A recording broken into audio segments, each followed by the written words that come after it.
first 30 minutes is about workforce.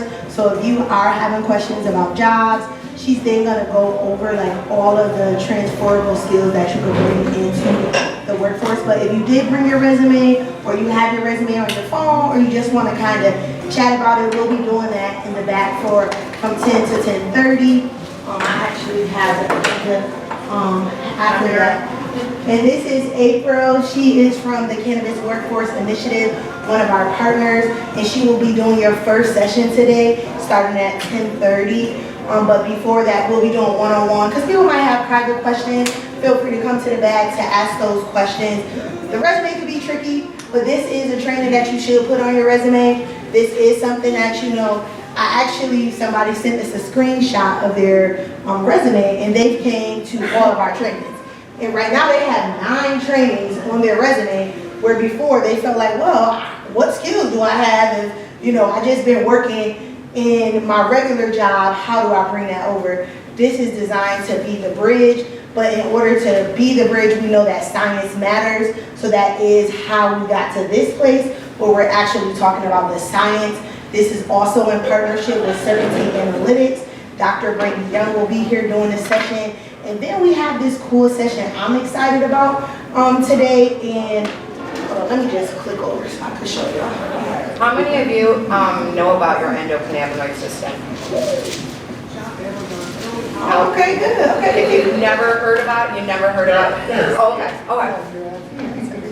Well, every day I come across people who look at me like I have 10 heads, and I'm like, but you have an endocannabinoid system, so of course the plant that God made would work with your body. Right. Because they tell me it's the devil's lettuce, it's a sin, and I need to go home and say Jesus, Jesus, Jesus to the snot on my face. And don't wipe that off, because that's the sin coming out. Well, that's good. But now that's serious. I think about how hard it's been to even come into cannabis. My trade, those who do not know me, I'm educated about trade. So it comes with so many stigmas. When my friends are like, so wait, you're in cannabis? Wait, are you still in education? Yeah, I'm still in education and I'm in cannabis. Education is what is going to allow us to have a robust industry. When we get into the supply chain, for me to watch my friends who were struggling 5 years ago now have flourishing businesses, really makes me know that we're making the right choices. So we'll have, the second one is compliance, a blueprint for the booming industry. We will provide lunch for you, so definitely know that that will happen. And usually people want to sesh during that time. Feel free to smoke just not directly in front of the library, but they are cool with that. And then as we move in, Dr. Felix is doing the middle age shift, how aging in cannabis impacts the endocannabinoid system. And I think, you know, your body just changed. I fell the other day in front of Chipotle. Wow. I was like, how did I fall, bro? I'm too old to be falling. Well, I didn't have my glasses on. But I say that to say, I woke up the next day hurting. Like, oh wait, I'm not the same body I used to have. I gotta be a little bit more careful. So our body shifts as we get older, and I think it's very important, especially in the role that all of you might serve. Maybe you're a consumer, maybe in your employment job where you're giving recommendations. I want you to be able to show up and give the most informed, and who better than the doctors to bring us the actual information. And then I'm super excited because Rochester is unique in that we have the whole supply chain. And when I say that, I mean the whole supply chain in reference to the licensees. We have the cultivators, the processors, the micros, and I'm super excited that our keynote today is a licensee in our actual area, and she's going to be actually talking about the endocannabinoid systems in edibles. Edibles can be an amazing experience or a tragic experience, and I think that that depends on how informed you are. I can tell you I probably will never, ever take products from just like random people anymore. But back in the day when I was younger, I was just taking cookies from my friends. Like, yo, give me a cookie, this tastes good.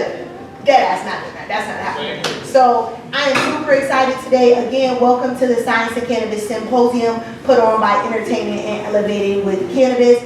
That we have been designed to not only reimagine how we educate and elevate, and this is a part of that, so thank you for being here. We're going to kick it off from 10 to 10:30. You'll hear some music playing. We'll have one-on-one sessions in the back. If you are an employer, if you're thinking about getting in the industry, or you just brought your resume and you're like, yo, I need you to help me fix this, And then at 10:30, we'll move directly into our first session. Precious, would you like to say anything before we get started? I had a chance to meet most of you as you walked in. So again, welcome to the Science of Cannabis Symposium. This is the finale for 2024. We're super excited also to continue our working relationship and strategic partnership with Cannabis Workforce Initiative, which is leading in the state of New York to make sure that we can, as we like to say, decolonize the education of cannabis and what that looks like so that it's readily available for everyone. And it's free. That's the main thing that we focus on, right? So I want to say welcome to everyone, and let's get ready to focus on the information, to learn together, and thank you. All right. We're about to kick this off in 2 minutes. April is wrapping it up. Again, for those who are just here, my name is Brandy. I am one of the founders of the Science of Cannabis Symposium, and one of the founders of Entertaining and Elevating with Cannabis. You can find us on Instagram at EEWC_NY,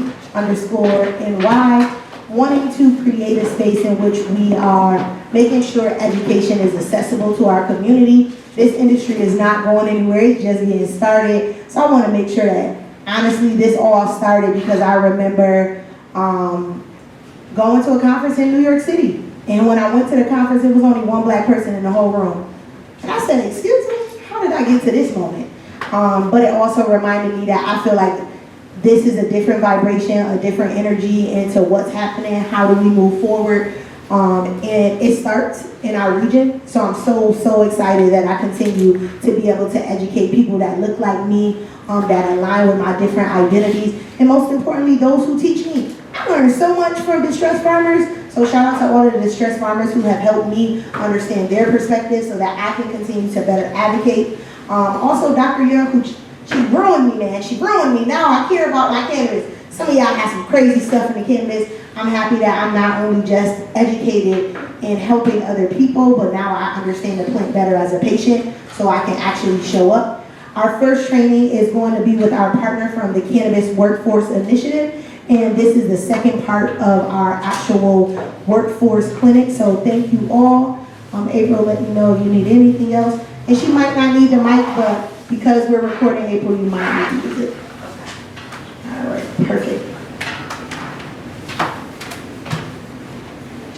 Like that. All right, perfect. Attention on those 10 just came.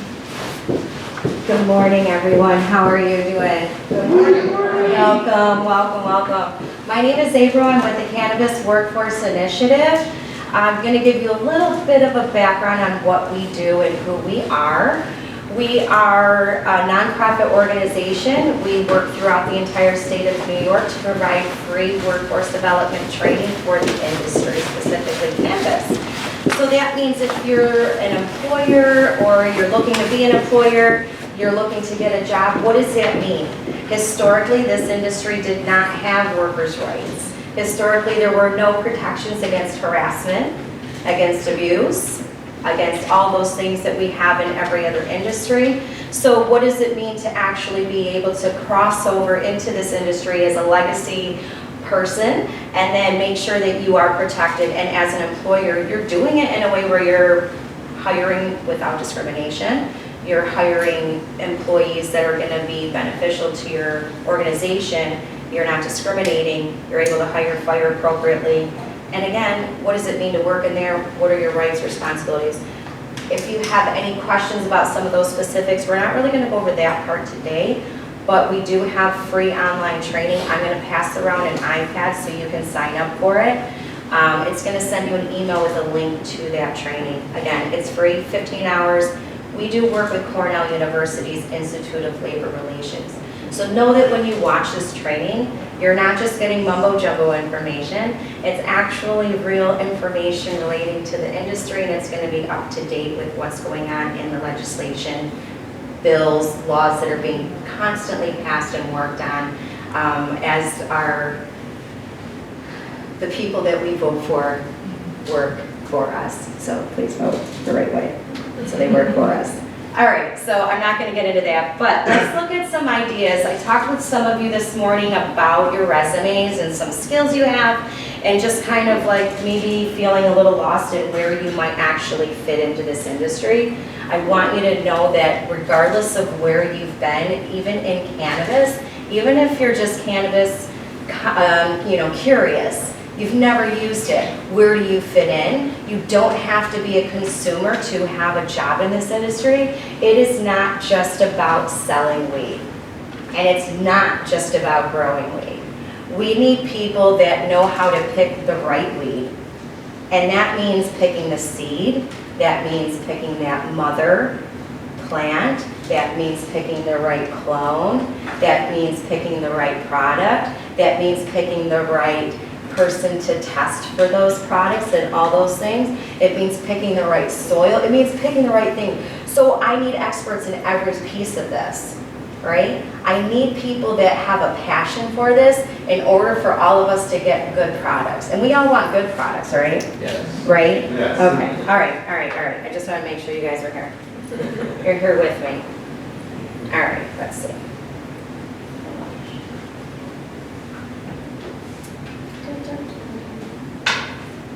And it doesn't want to work. Oh, hold on. I'm super tech savvy. I'm kidding. This is why I have kids. Okay. There we go. Yay. All right. So job opportunities at every level. Entry level, beyond, there's so many opportunities. Think of all of the jobs that you've already had before, and whatever title came with that job position. Were you a technician? Were you an associate? Were you an administrator? What were you? Put cannabis in front of it. Ta-da! That's your new job position. What does it look like to skills that you've already created along your career? Has anybody never had a job here before? We've all had a job. Okay, so we've all done some entry-level work. Maybe we were a cashier. Was anybody a cashier in a grocery store, right? Or maybe you cleaned something, right? I did house cleaning. Maybe you worked in the medical industry, hospitality, wait staff. All of those things are going to be available in this industry, and as things continue to come to fruition, consumption lounges, there's your hospitality. You worked in medical, what was that like for you? Did you learn some hospitality skills? Yes, I learned how to serve apple juice very well to people. I know how to, I can chill that apple juice like you wouldn't believe. So thinking about all those different skills that you've already gathered, how can they work in here? Everywhere. So cultivation, the first part of the plant's life cycle is being a seed. I need somebody that knows how to grow it, of course, and grow it in a way where when it's getting tested, I'm not having a failed product. So that means I need somebody maybe who's been doing this a long time. How many of you have been growing for a long time and maybe it was in the basement, mom's closet, whatever the case may be, right? I had my grow rooms. I had it. It was the best time ever. I loved it. It's a great hobby. It's fun. If you haven't done it, I encourage you to at least try it just once. You might find that that's a new thing for you. I kill a lot of other plants. Don't kill weed plants. So what does that mean? You know, well, what are the skills that you picked up along the way? Even with that, you learn how to not overwater. You learn how to make sure that you were testing your soils. Did you test your pH? Did you feed your plant? So does that mean that you have some understanding on how these nutrients work in the plant and what's important and what you're looking for? We've all tested for the pH. We've all had the dipper strips in our water. You know, whatever style you grew in, you understood and you learned that technique and method. How many of you have ever gone around and just trimmed weed? How therapeutic is that, right? Oh my God. It's so fun. I was on a trim team for a little while. There was like 8 of us, and we would just go around to different friends that we knew, and we would just trim weed for them. And it was just the greatest thing ever. You're sitting there, you're with your people, you're chit-chatting, you got music, maybe a movie, whatever. You're in someone's garage, you know? But whatever the case may be, however you did it, you developed a skill. That's a skill. Not everybody in this industry has had plant touching experience. How many of you have never touched the live plant while it's growing and have only consumed the end product? Boom. So a room full of cultivators already. Look at that. You already have a skill. So irrigation, again, how many of you times did you overwater your plant? Plenty of times. How many times did you underwater it? Boom, you learned a skill right there. You can apply that. Greenhouse manager. Have you ever been a manager over anything? A group of people? Perfect. Being a greenhouse manager, now you're going to take that cultivation skill that you developed and maybe that managing a team of people. What is your key performance indicator? Your plant outcome. Can you manage that? Yes. Really think about the skills that you've actually acquired along the way, and you will see where they fit in. Genetic specialist. How many times have you thought about the type of genetics in the plant that you're consuming? As the consumers continue to learn about the industry and as more research is coming out, people are understanding genetics. They're understanding cannabinoids and terpenes and flavonoids, and we're understanding what that does in the body.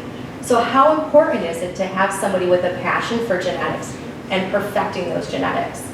As a cultivator, how important is it for you to know that the genetics you're cultivating are going to give you the end product you're looking for? What does that mean to specialize in that field?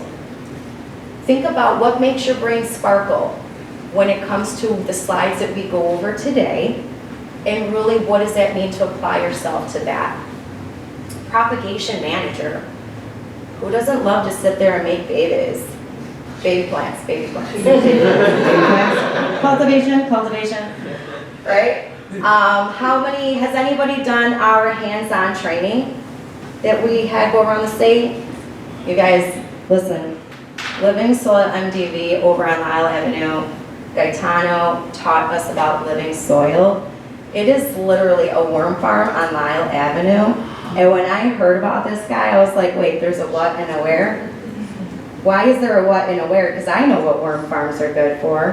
Why is there a worm farm over here? Checked it out. And I learned so much from him. I thought I knew a lot, and I love to garden. But what does it really mean to be an expert in living soil?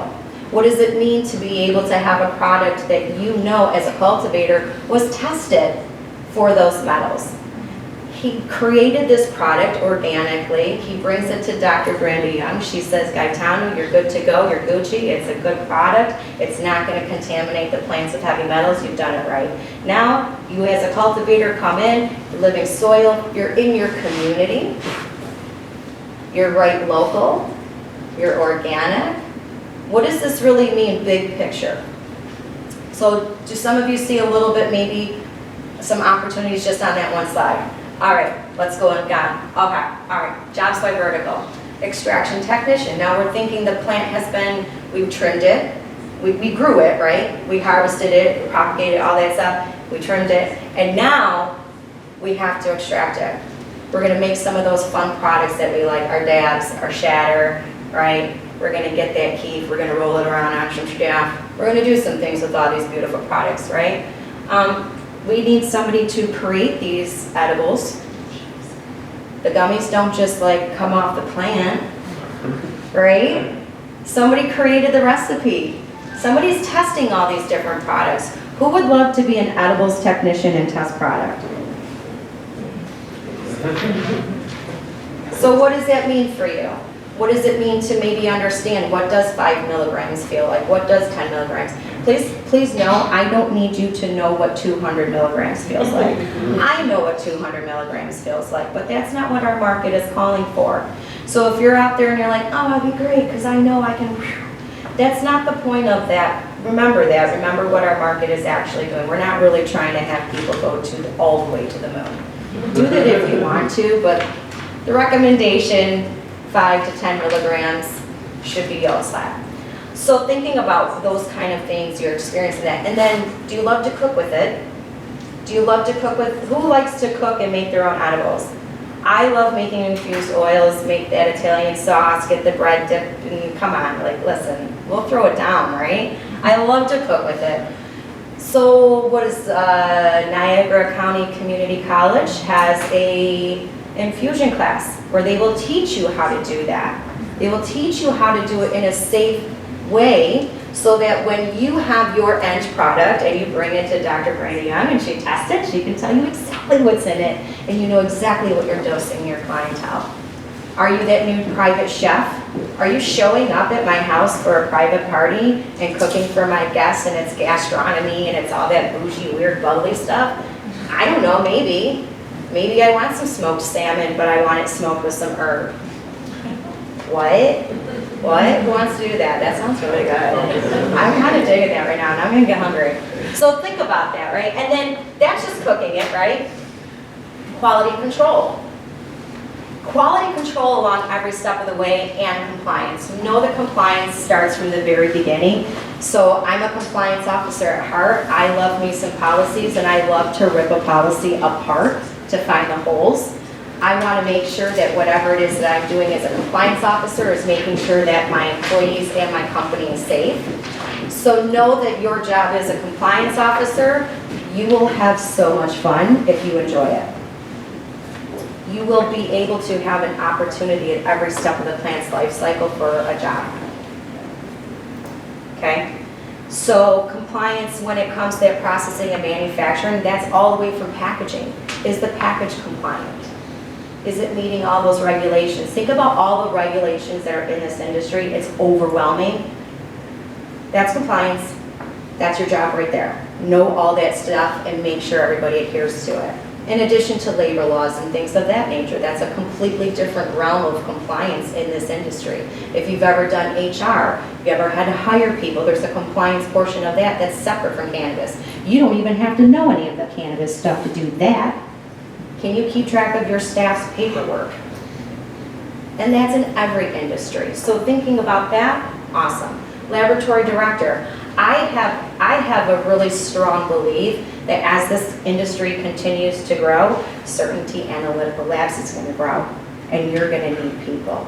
So where's my scientists in the room, right? Where's my other girl left? But thinking about that, so you've had that laboratory experience, right? But can you put your hand up one more time?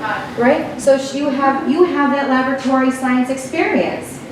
You certainly have a place in this industry. I want to know that my cannabis products are being tested safely. I have this story that I tell every time, so if you've heard it before, I'm going to say it a lot. I was talking to a cultivator, and he's a legacy grower, and he was telling me how he was never going to make his staff ever use trimmers and wear PPE because he likes when people just trim with their nails. And as he was showing me that motion, I could see about 27 years worth of dirt underneath his fingernails. Sir, no sir. You are, no, I can put that in the oven. It's in my head now that your nasty fingernail is all over that and you expect me to consume that? Oh. And then, listen, when Dr. Brandy Young told the whole class that she'd be testing for feces, that's a wrap. I want a regulated market. I want it tested. I want to know there is no dirty fingernail. I want to know there is no feces. I want to know there is none of that in what I am putting into my body. In addition to the heavy metals, because, autoimmune disorder or whatever. But what's your priority and what are we thinking about when it comes to all these opportunities, these jobs? Why are they there? They're so important. Research and development, that's huge, especially when you think about just the federal side of things as they shift to maybe going into rescheduling. There's going to be a lot of research opening up.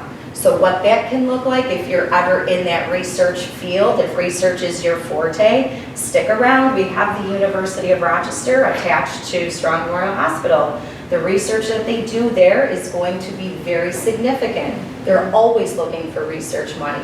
So, I'm just gonna sidetrack.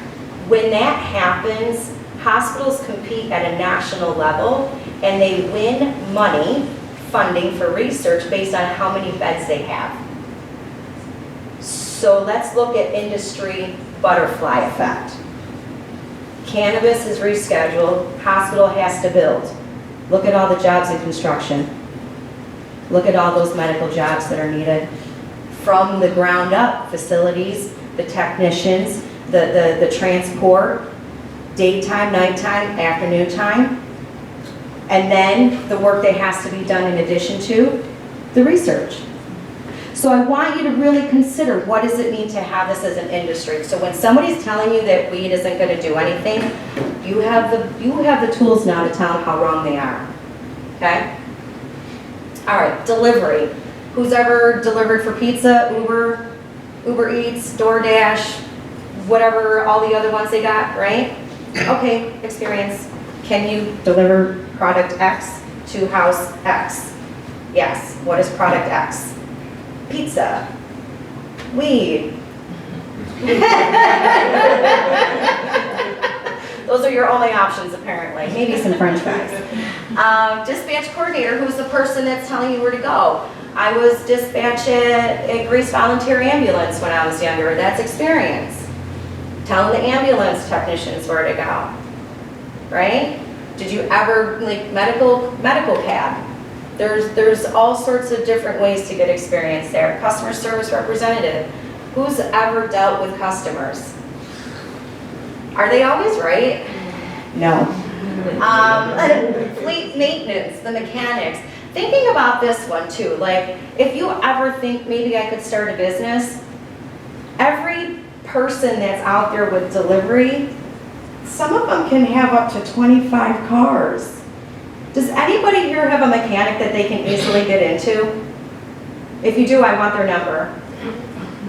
Because when there's 25 cars for this dispensary, 25 cars for that dispensary, 25 cars for that dispensary, now there's 75 cars right there that need maintenance and need to be on the road at all times, and their business will probably come before yours. So what does that look like? Does that mean maybe somebody that you know wants to open up an auto repair shop?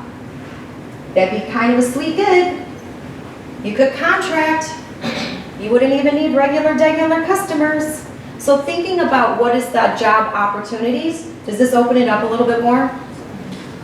If you ever feel like you're lost in this, perfect. Perfect. That means nobody's paved the way before you. Nobody cleared the path before you. You're making the path. Feel lost and embrace it. So thinking about retail, I think most people think that the jobs are all in retail. I think we've identified that that's not accurate so far, right? Okay. So obviously, manager, associate, personnel, specialist, those titles are all right there.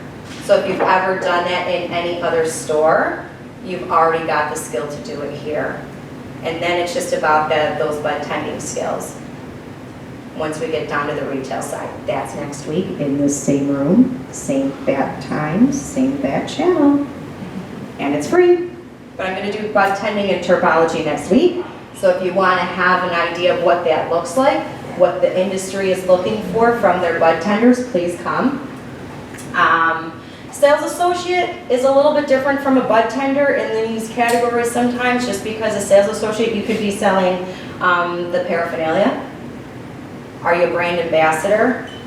Who wouldn't love to go around the state and hit up every dispensary and bless staff with samples and just sit there and talk about products all day? My girls were just sitting there dressed up as Princess Peach and Minnie Mouse over at MJ Dispensary having a good old time for Halloween, right? So thinking about, like, what does that mean? What kind of job do you have? I would love to just travel around and just be like, hey, what's up? I'm the cool beauty person, all right? That's a fun job, but it's also a good paying job. When you're a brand ambassador, you can make 6 figures doing that. What experience do you have in sales? What does that look like? Can you sell product X? Is that a vacuum cleaner? Is that HVAC? Is that lighting? What are we selling? Are we selling whatever product? Is that a security system? All the things that I just mentioned are products needed in the industry. Insurance, banking, all of these things are things that need somebody to sell them. Okay? Procurement specialist. Who's going to go out and get the best product? If I'm a dispensary owner or I'm doing distribution or something, I want to make sure that I'm being connected to the right product at all times. Who's going to be the one to go out and seek that product? We're creating a market that's similar to the alcohol industry with microbreweries. We have all these micro businesses. All of these micro businesses are going to have amazing product. Who's going to go out and hit them all up and find me the best one? I need my product procurement specialist. Who knows good weed? Is that your specialty? Is that your skill? Inventory control. That's going to be one of the biggest things when it comes to compliance in that retail space, making sure that you're tracking product as it's coming in and tracking product as it's going out, utilizing those POS systems, making sure your staff are trained and aware of what needs to be happening, especially in that back room. Please know, compliance is what will make a lot of businesses fail. A lot. You have to keep track of that. They're going to be on that. If you want to renew your license, you have to have your documentation. Compliance, compliance, compliance. Literally the biggest piece that will make you fail. Okay? Again, marketing, you got to be able to advertise. You got to get your brand out there. What does that look like? So if you know marketing, just because I have a business doesn't mean I know how to market it. How many times have you seen a nice business fail because the marketing just sucked? So are you good at that? Is that your skill? Does that mean maybe you start your own marketing company? What does that look like for you? Really, if you feel like there isn't that path ahead of you, create it. Create the space for yourself.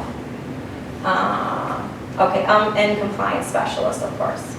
So distribution. Did we do already this one? Did I go backwards on accident? I feel like I did. All right, but still, delivery driver, that fleet maintenance mechanic, your supply chain manager. And what does that supply look like? You're looking at your supply that you need for your staff, your vehicles, your products, right? Everything. So when you really consider where you have an opportunity to have a job, does everybody have a little bit better of a kind of concept of where maybe? Did anything make anybody stick up maybe? Oh yeah. Anything? I saw some good head nods, some good smiles. Yeah? So thinking about these things, when we talk about building your resume and your transferable skills, consider all of the jobs that you've had. Consider your experience with cannabis. Word that in a way that makes sense. There's ChatGPTs out there. I don't want to make you not use your brain, but I also don't want it to be a hindering block. I don't want it to have a barrier for you to be able to create your resume. The Department of Labor has career centers on our website. We have a job portal that I've been working on. It's still in its beta form, so forgive its beta-ness. However, I'm working to make sure that you have access to the job opportunities across the state of New York. Some of these are remote positions, so even if you feel like I wouldn't go somewhere, that's okay. You don't have to go anywhere. Brand ambassadors go everywhere. You don't have to be somewhere specific for some jobs. You can do a lot of different things in here. Consider what opportunities you can create for yourself if that means starting a business. You have amazing resources right in your own community to help you with that. You have an amazing community in Rochester. I'm from Rochester, so this is an amazing thing to see everybody here. We're all here from all different walks of life. So I love that we're able to have this common space. But really seriously consider where you fit in and what opportunities are out there. Don't let anything hold you back. And if you have a question, ask. We will help, there's so many people that will help you. The Department of Labor Career Centers, there's a link on our website with that Canada Jobs link page. Check it out, find what's in your area, and you can meet with them and they'll help you with that. Come to the trainings that we do. We'll talk about that stuff. I'll talk with you about that stuff. I want to see everyone be successful, and I want nothing from you but your story and how successful you are. So really, truthfully, know, if you're in our space and you're in CWI space, we're free. We're going to connect you to resources and make sure that you're successful as best as possible.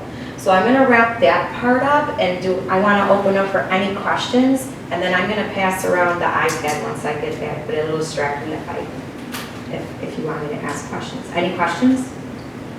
Thoughts? Feedback? You're doing a great job. Bueller? Thank you. How do we get connected with like more outreach, community-based things within cannabis? So really, I recommend just going to the events. When you see an event in your community, go there.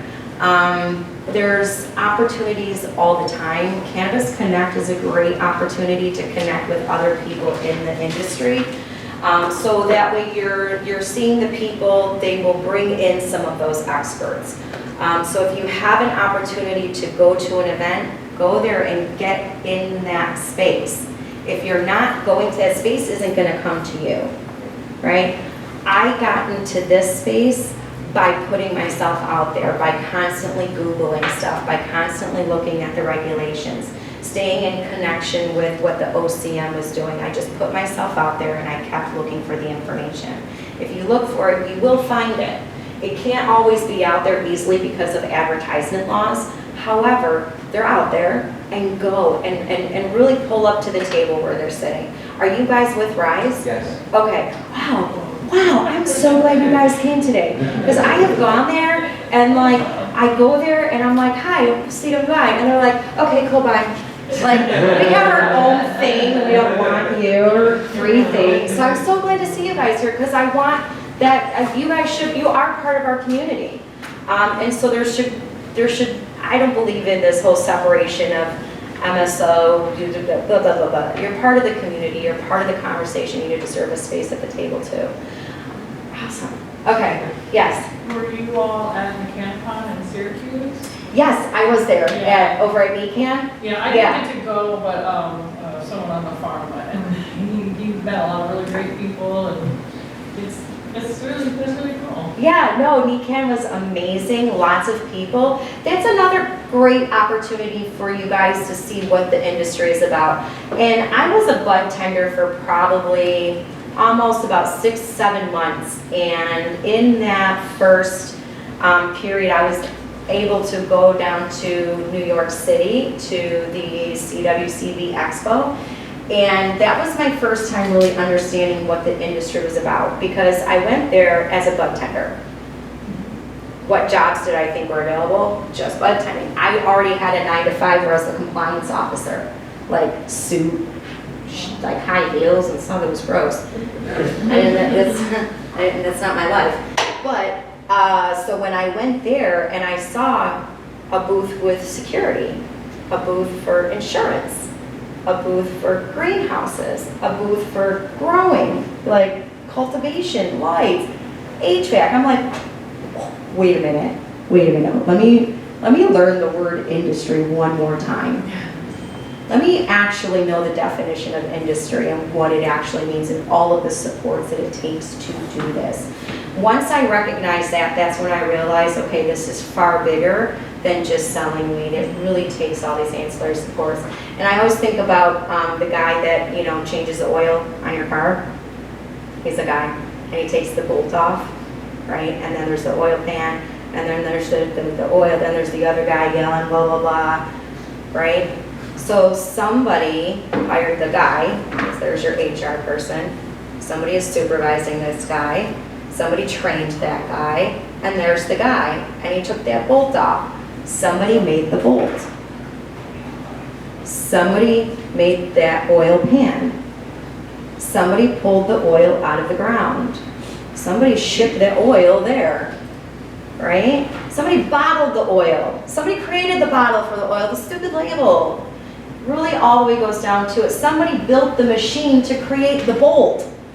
Boom. When you really break it down in a nice ADH autistic way, you can see how intricate an industry really is and how intricate the cannabis industry is. So I hope today that we were able to have some spark and some idea of where you might want to go and explore more as far as the industry. I call it the rabbit hole. I like to tell Alice, go down the rabbit hole, bite the biscuit, drink the potion, jump in, look at all the shiny objects.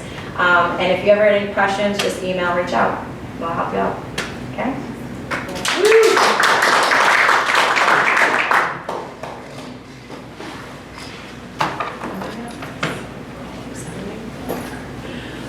You need this one? Yeah.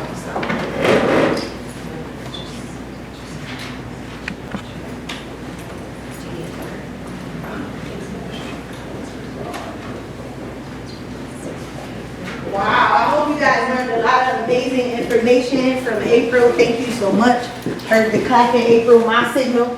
So thank you for that, Dr. Young. Are you good? Yeah. Okay, perfect. Dr. Young is very humble. They say that, and I don't even like that word anymore, to be honest with you, because it is important to know who's in your community and also to know the weight of who they carry. And when I was reading about her when she was in Ford's, I was like, dang, I didn't even know all of this. And then when I talked to her, I said, Dr. Young, you were in Ford's? Oh yeah, I was in Ford's. Nah, I was in Ford's. Like, it was nothing. I say that to say having a testing lab in our community is critical. The Finger Lakes is something different. We have something that most people do not have, which, when I say that from a licensing standpoint, if you just wanted to, the Western region is bougie, and anybody who knows anything about craft beer, you know how people are in this region. They're like, oh my God, what? You don't have craft? Oh, I don't want that. Like, people are really picky and selective. And because of the cultivators around me, I actually appreciate craft cannabis. I like to understand who the local the growers are. I love that I have been able to go to farms and see how they're growing to better understand what I actually like, to get a chance with the plant to better understand. But then going to Dr. Young and being able to actually say, wow, it has stuff in this that's not compliant. Wow, this has mold in it. I love my weed man. And I think when we think about the legacy market, most of those, to be honest, is our brothers, our uncles, our cousins. I don't have no hate against my family and my community, but I also think that when we talk about evolution is real. Knowledge is power. When they was going to your weed man back in the day, getting a dime bag, and you didn't know where he got that from. You didn't know how it got to you. You didn't actually know that if it was wrapped in a pack, it could have had mold in it. You didn't actually ask yourself the question, why does everyone in this household who smoke cannabis have asthma? Or why is everyone here struggling to breathe in a way? Is the cannabis that they're smoking actually safe? I don't think anybody in our community intentionally sets up to harm someone. So I want to state that that's not what I think was designed. I think that I'm also wanting to create a safe space for our local growers to come forth to learn together, so that what they don't know, we can fill in with the gaps. And Dr. Young has done that for me in a way of, she was already in the alcohol space in toxology and working in the university and had this background. She chose cannabis as a hobby. This is her hobby, y'all. That's kind of crazy. But her lab has created a space for us to grow in our knowledge, grow in our ability to be compliant, and also grow in how I think about how I want people to serve me. Unfortunately, because of her, she ruined me. I can't smoke the weed from somebody I don't know where it came from. I actually scan the QR codes. And if I'm in a dispensary and I see something that I don't like because she taught me how to read the QR, I'm not buying your stuff. It's okay, it's not you. It's just not for me. And that's cool. And I thank you for making a space in our community to slow down the information so that regular people who might not be a scientific guru like you, I feel like I'm pretty smart, but you made sure that I understood this better to show up as a better consumer. So thank you for not only educating us, but being a partner. And the SOC started because Dr. Young and my partner had a conversation about the science. So thank you for letting this be our 6th SOC of working with you. I know it's crazy, it's the 6th one. I was talking on the news like, wait, this is the 6th one. So thank you, Dr. Young, we appreciate you. Thank you so much, Brandy. Brandy's my sister. She's correct. I was at a meeting and I spoke to Precious and I said, we should do something on the science of cannabis. And all I had to do was say that. She took it and ran with it. So here we are, 6 SOC later. Thank you for the wonderful introduction. As Brandy said, I am also Brandy, or Dr. Young. And I want to talk a little bit about how compliance is the blueprint rather for a booming industry. You know, I want to say something that may be salacious, but you know, maybe not for this audience. But cannabis is really the next Tylenol, and that might not be, you know, shocking to many people in this room. But as cannabis is emerging from the shadows and becoming more acceptable in households and in the community, you know, we're learning that, because we're learning about all of its uses, how efficacious it is, and how it may, you know, rival some of our traditional medical therapies. But what a lot of people don't know is that lab testing really is a major pillar of the industry. And at my lab, Certainty Analytical Labs, we're taking up space in the cannabis industry. And I want to tell you a little bit about how we're doing that and how we're bringing along enterprising businesses like yours along with us throughout the process. So for those that don't know me, I'm Dr. Young, and I'm an analytical chemist by trade. I have more than 15 years of experience in research and development, lab operations. My wheelhouse is really developing high throughput laboratory-driven operations.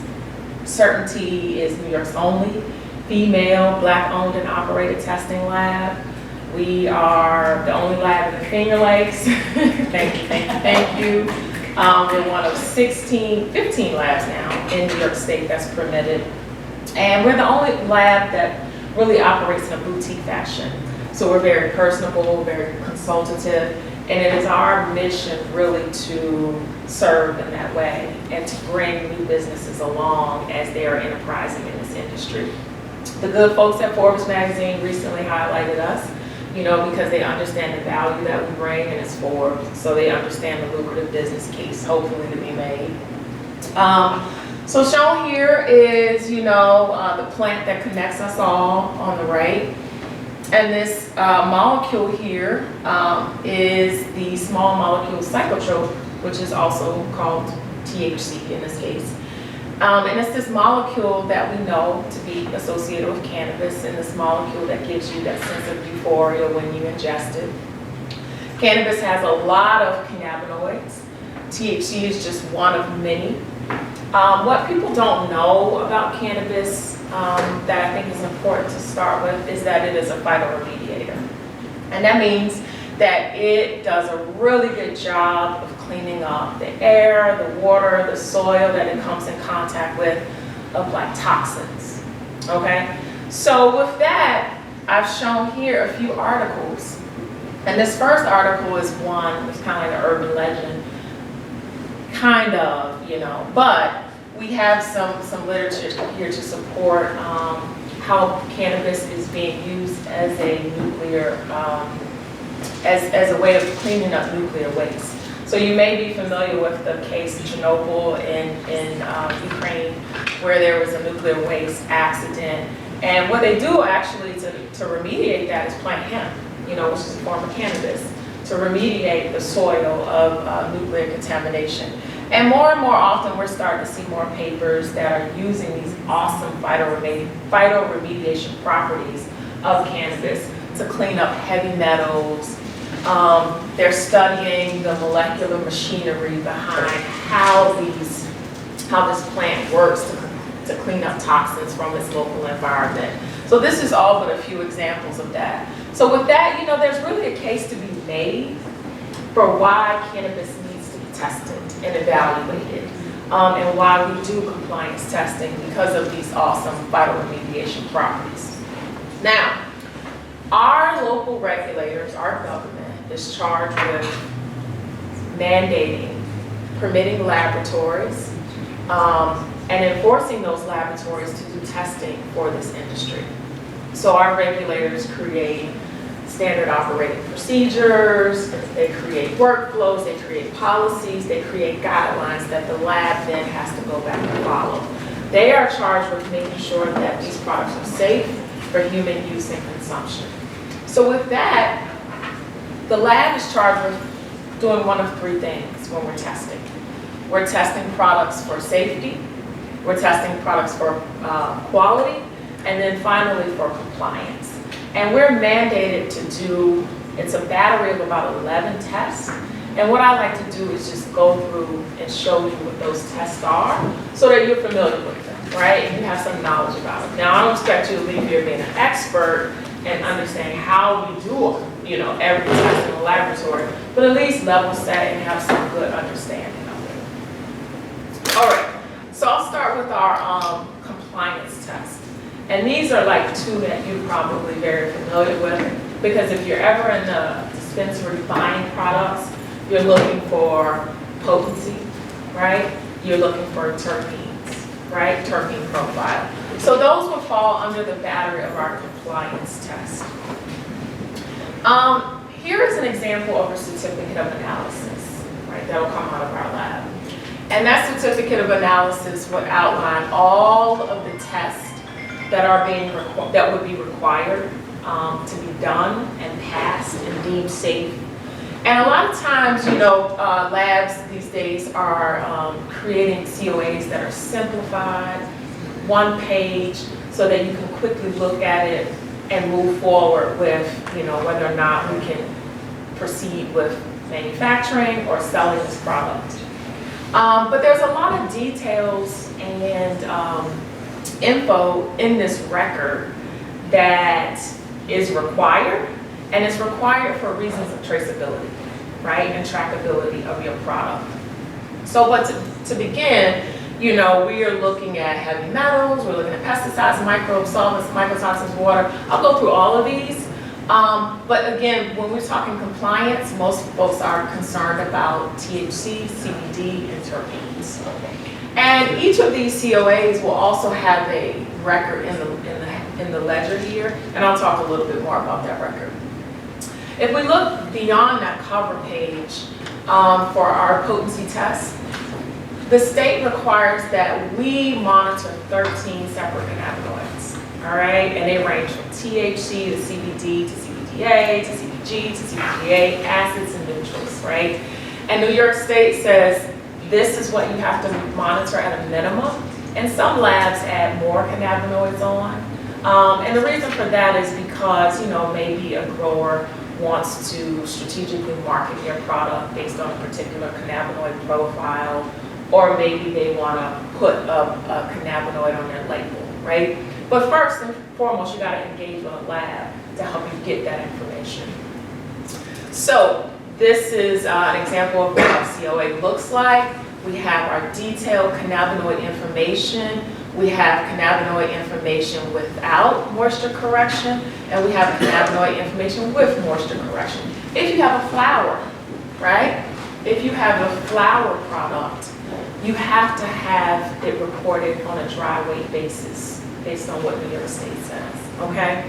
If it's an edible, then, that moisture corrected value goes away, because we're not correcting for moisture. Also, with flower products, those moisture corrections need to be reported on your COA, right? When you sell products, flower products, you want it to be dry to an extent, right? So we can measure that. We can measure how much water is in the surface of that plant material. We have a range that we have to stay within, and that range was 5 to 15%, but this year in particular, we got a lot of really dry products, so we started to see stuff less than 5%. And I think that what the state then did was opened up that window, but capped it at 15%. So when you start to go over 50%, you've got a really, really wet product. And what typically happens there is, you don't want something that's wet because you're going to get mold and things like that in the product. So a little bit more about this COA, this blown up a little bit so you can see it here. But also what's in the key is detailed information about how this test was run, right? So we can track this back to a particular form, to a particular method that was used in the laboratory, to the instrument that was there, that it was run on, and we have some more information. Sometimes all the cannabinoids don't show up, right? A lot of these products are being bred indoors, they're very selective breeding techniques, and a lot of times you just maybe have 2 to 3 cannabinoids from this list that are uncovered. We start to see something different when we're looking at hemp that's grown outdoors. Those products tend to have a lot more features, right? But I know for you guys, if you're in the dispensary and your buds and people come in, we want 35% THC, right? You got to re-educate your clients, because it becomes a really big challenge, and I'll talk about that a little bit more for the industry. Let's see what's up next. And here's where we, again, look at moisture correction, and we have some limitations that we have to follow within. I want to go back for a second and show you here in the header. When samples come into the laboratory from an originator, and the originator may be a cultivator or a processor, they're bringing that product to me with a batch number, right? And that batch number, let's just say if they're a cultivator or lot number, is tied to a particular seed that was grown, which is tied to a particular receipt for the purchase of that material. Now you're getting a certificate of analysis from our laboratory, and that is tied to a particular sample identification. That's what we call traceability. From the seed to the sale, we need to know at every point where that product was and how it's accounted for. Even when I get product into the laboratory and it's been tested, but then I have extra, at some point it's going to go to waste. I need to log that information. Every product that comes into my laboratory gets logged. Everything that gets disposed of gets logged. There needs to be a complete record of that product at all times. Okay. So finally, when we report total THC, Delta 9 THC is this molecule here, okay? And I kind of drew it out for you like this. This is a series of carbons, hydrogens, and oxygens, okay? I'm gonna take you to Chemistry 101 this morning, so bear with me. But now this molecule, Delta 9, is essentially the cousin to Delta 8. Let me not say cousin, they're twins, right? They're twins. And the difference here is where you see this double bond. This is the 9 position, this is the 8 position, okay? You can also have a 7 position. You can also have a 10 position, all right? Now what I like to tell you is that this is the natural compound in the plant. But when you start to extract, when you start to heat up, when you start to apply pressure, you start creating these non-natural derivatives. Dr. Effah here maybe will highlight what happens in the body when you start to create some of these non-natural derivatives, okay? And they may not interact in the way that's favorable, right? So I like to say a lot of times in cannabis, we're doing a lot of clinical studies, outside of the guise of the FDA. We're experimenting, right? So, but however, from the standpoint of the laboratory, our goal is to tell you what's there, how much of it is there, and in some instances, we may tell you where it's located, okay? So what is there? Well, we've got THC, right, in all of these various forms. And what we report on that certificate of analysis is the total amount of THC. So we essentially sum all these things up and account for them all. All right, so terpenes. This was a really good product, and I asked my customers, can I please show this product? Because this was one of these ones that had a really interesting terpene profile. But for compliance purposes, we are required to monitor these terpenes. And the requirement is that they be 5% or less. not more. Terpenes in these really, really high concentrations end up being like lacquers, like they can remove paint. So you want to be very careful about consuming a lot of these things in these mixtures in large quantities. Product safety, so those were two things for compliance. Those are rules the state hands down. The state says, monitor the amount of THC, limit the amount of moisture, limit the number of terpenes, right? Those are just their guidelines for compliance purposes. Now when we talk about safety, we're talking about heavy metals, pesticides, mycotoxins, solvents, pathogens, and microbes, which is not on here, but that's also included. Pesticides, I'm gonna go through this real quickly. We go through a panel, I think we have a panel of about 77 now. And you gotta be careful when you're working with the state regulators because they will tell you what you can use and cannot use. I have a lot of growers come to me and they want to use natural alternatives like to deal with pests. They want to use cinnamon, clove, a lot of these things. And the state sometimes comes in and they'll say, no, you can't use that. And they'll say, okay, but you can use product X, but you have to be careful because product X may contain some of these pesticides, right? Now, the rule has you can spray very young, immature plants, but you gotta be very careful because, as I mentioned at the top, cannabis is a phytoremediator. So it does absorb this material.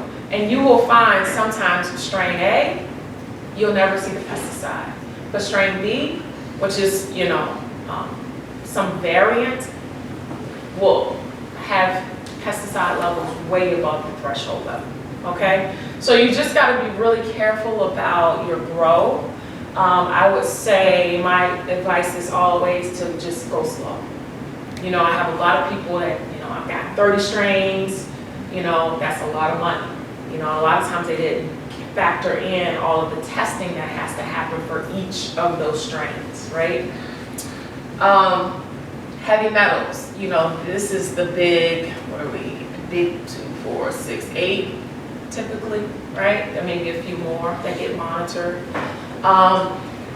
You may not want to grow in Rochester, right? Kodak was a heavy polluter here, right? So you may want to be very careful about, where you're growing. Maybe you want to test your inputs, you want to test your soil, you want to test your water. The caveat there, strain A, doesn't absorb the toxins. Strain B does, right? And you learn that as you are developing your product lines, right? So in some ways, you are doing your R&D. You are putting on a scientist hat and exploring a lot of these things. But I always like to say, go slow.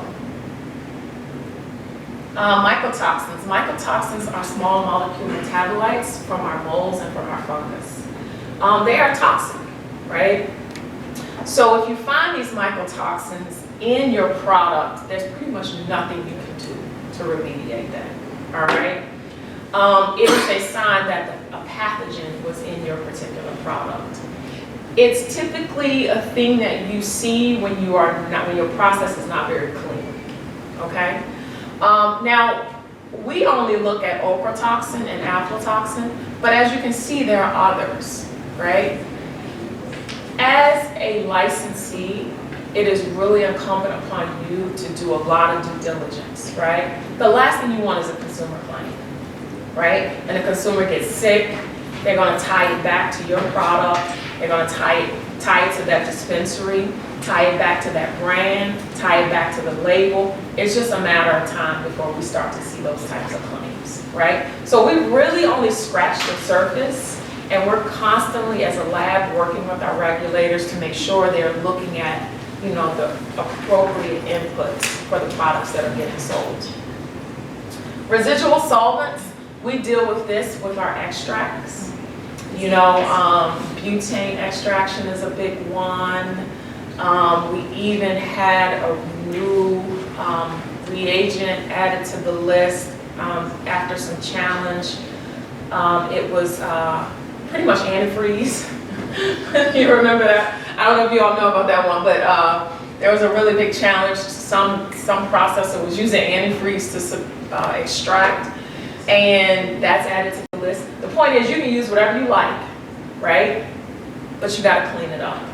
And you cannot feed that to your consumer. So you have to make sure that whatever you use, butane, water, solventless, whatever the case is, that no residuals are there. And then not only that, it's important to remember that, let's just say if you're doing a butane extraction, you need a very pure form of butane because it has impurities also in it, all right? And as a lab, we're going through a list of about, I think the solvent list is up to about 60. So we're looking at a range of about 60 different solvents. And I think, I'll just add one little thing. I think when I'm thinking about like, especially edibles, a lot of us can say you ate something from your friend or you was at a party and somebody gave you something. One, I didn't know what kind of cannabis they had, so you don't know where they got the weed from. You don't know what the process they use to make what they make it. Now you eating it and you're thinking to yourself like, oh, this don't really taste right, but you're like, I don't know what it's supposed to taste like. Because when I think about my first edible, I didn't know what it was. You know, it was strong. In the middle of the night with a heart, I thought I was gonna die. Exactly. Yo, the shit was crazy. And I was like, why am I feeling like this? And I'm gonna be honest with you, that's when the first time I started asking about like the process. And when I started asking them questions and they didn't know shit, that actually scared me because I'm like, I'm trusting you. You offered me something that you don't even know enough to explain it to me. We could be harmed, and I don't think we're talking about it enough. Like, and you can have friends. I love my friends. I want to eat at your house, bro. But I'm not eating at nobody's house with a dirty kitchen. So why would I allow somebody to give me something that I don't know if the processes that they're using are clean? And I feel like because we're not talking about it enough in community, people aren't asking it. So if you give me a product, I have a basket of nasty products that I just. So don't give me nothing because I'm not gonna probably use it, eat it, give it to anybody. I just put it in a bag because I don't know what kind of process you use. And I can tell you I wasn't like that before.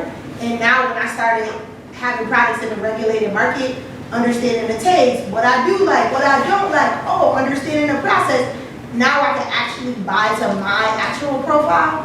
And before I was trusting you to be my teacher, like, and not you as the person, but the person, whoever is supplying the edibles to you, because that's how it is at a party or something when you're consuming in a recreational way like that. Yeah, thank you for saying that. You know, one of the beauties about being in the regulated market is that you have products that you should trust, right? It's been through a battery of checks. But I will tell you that, you know, my experience is that 90% of the businesses that take on these endeavors struggle. Like, these are not easy things to put in place. And if you're setting up a manufacturing facility and you've got 20 SKUs, I mean, just step back for a minute and think about that. A brand like Coca-Cola has one SKU, Coca-Cola. The other things are divisions that they send out to other places. So when I look at these manufacturing facilities and they have like 30, 20, 30 brands, it's just like mind blowing. Like, how do you perfect? It's tough to perfect one, nonetheless, that many. So you just kind of have to start asking yourself those types of questions. But nonetheless, we're in the regulated industry, and with that, you're paying a fee. You're paying a price. It's not like you go onto your corner board, and getting your product, somebody you trust, right? You're getting a more expensive product because it's gone through all of these checks. That is the idea. So with that, we talked about quality, right? We talked about compliance. That's what the state wants us to do and to test to. We talked about safety, right? These are things that can harm you. Let's deal with that. And now finally, let's deal with quality. Microbes. That's kind of, straddling the fence between quality and safety. The state started out with setting thresholds for microbes, right? And it was very interesting what they did, and this is where there's a gap between our science professionals and our regulators. The state set guidelines that were difficult to meet in a clean room. Like I worked in a clean room, I monitor the quality of air in that place, it's an expensive place to operate in. Those were the specs for these products that were grown outdoors. you'll never need it, okay? So what happened was everyone started to fail. Nobody's gonna pass if you're growing outdoors, and that was the requirement. You have to grow these products outdoors. So what did they do? They went from a very, very high standard to saying, okay, there's no standard. Okay, we'll just forget about that right now. So, you know, we have some rules for medical about the number of CFUs, colony forming units in products. We look at total yeast and mold and bacteria. But we don't, in the rec market, we don't have a standard. However, we still have to test and put that information on the label. So for our dispensary folks, when you're looking at your COAs, make sure you see that that test has been done. Because a lot of times your customers, and I have people ask me, well, I don't want a product that has 100,000 CFUs. Nobody will want that, right? It's a lot of microbes in that product, okay? But they still have to put it on that label. So I do have brands call me and say, hey, Dr. Young, can you not report that? I'm like, it's gotta get reported. There's no way I'm not gonna report it. Like, you gotta get a clean product. You give me a clean product, that's what gets reported. Pathogens. So here are aspergillus, salmonella, sugar toxins, or E. coli. Aspergillus is a really big one up here. This plant is wet, right? Even when you dry it, it still has quite a bit of moisture. Aspergillus is ubiquitous, right? It's just all around us, right? You will see it in coffee, you will see it in cereal and herbs and things like that. It's not really a big deal if you're not immunocompromised. But if you are a cancer patient, if you are somebody that's using cannabis for medical purposes, you can't have an issue, okay? And the reason why I think the state has sort of put this here as a standard is because a lot of the medical patients do dip into the rec market and get products. Okay, so it's something that they keep eyes on, but it is something that we get a lot of failures as a result of. Finally, water activity we monitor. So if you're gummy, if you are manufacturing your gummy, this test essentially looks at the water on the outside of that material. And the reason why we're looking at water is the place where you can get microbial growth. You're gonna put that thing out on the shelf, it's gonna sit in the shelf for a number of months, right? We haven't done stability testing yet. We haven't been mandated to do that, but that's an important piece also, right? How shelf stable is that product? The water activity test will tell us a little bit about that. Moisture content, that's more for flower. And finally, filth and foreign matter. We take that plant, we look at it under a microscope, we're looking for hair, we're looking for fecal matter, we're looking for glass, whatever, that's foreign matter, and we're scoring it. And some of this stuff does come back kind of messy. It's like, who are you gonna sell this to? And then homogeneity, like, can you manufacture that product in a consistent manner? You know, batch to batch to batch. Your customers want to come in and get that same effect. I don't want to feel loopy. I don't want to feel high. I just want to go to sleep and wake up and feel refreshed. Can I have a product that I can go back and forth to and get that same experience every time? I will tell you, it is a challenge for our manufacturers. It is not easy for them to do. Why? Because their starting input changes, right? You've grown that product the summer of 2023, same strain. Now you grew that same and you extracted it and you had a batch, right? You used your batch, you depleted it, your extract. Now you grew it in 2024. Is it the same product? Probably not, probably not. So that's something as an industry that we have to all wrap our head around. And once we get there, then we'll start to see clinical trials. First thing you need in a clinical trial is a reproducible product. We'll start to see more development. Yes? Well, I have two questions. So if in an event they can't reproduce it, right, is that when the names of the, okay, for example, I love Durban, and Durban has been really hard to find. So now you're seeing crosses of Durban into different hybrids, right? But if they're growing it in different, if it's not the same exact with the name change, like how would I know that it's not the same? Because if I think this is a trusted product and I go buy this product in a regulated space, how do I know it's not the same exact thing? What will be an indicator for me is my first question. It would be the COA. I'll go back. You can see it directly from here.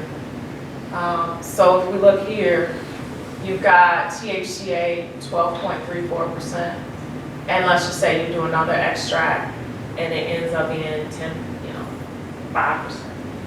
Oh, Right. so I have to know, so technically, it's not the name of the product, I need to save the screenshot of the actual, the test, Yeah, and then, wow, that's wild. yeah. So it'll be a different cannabinoid Yeah. profile, right? So what you're interacting with are these cannabinoids, right? And I will caveat that by saying, this information is still limited, right? Cannabis has more than 100 cannabinoids, right? We're looking at 13.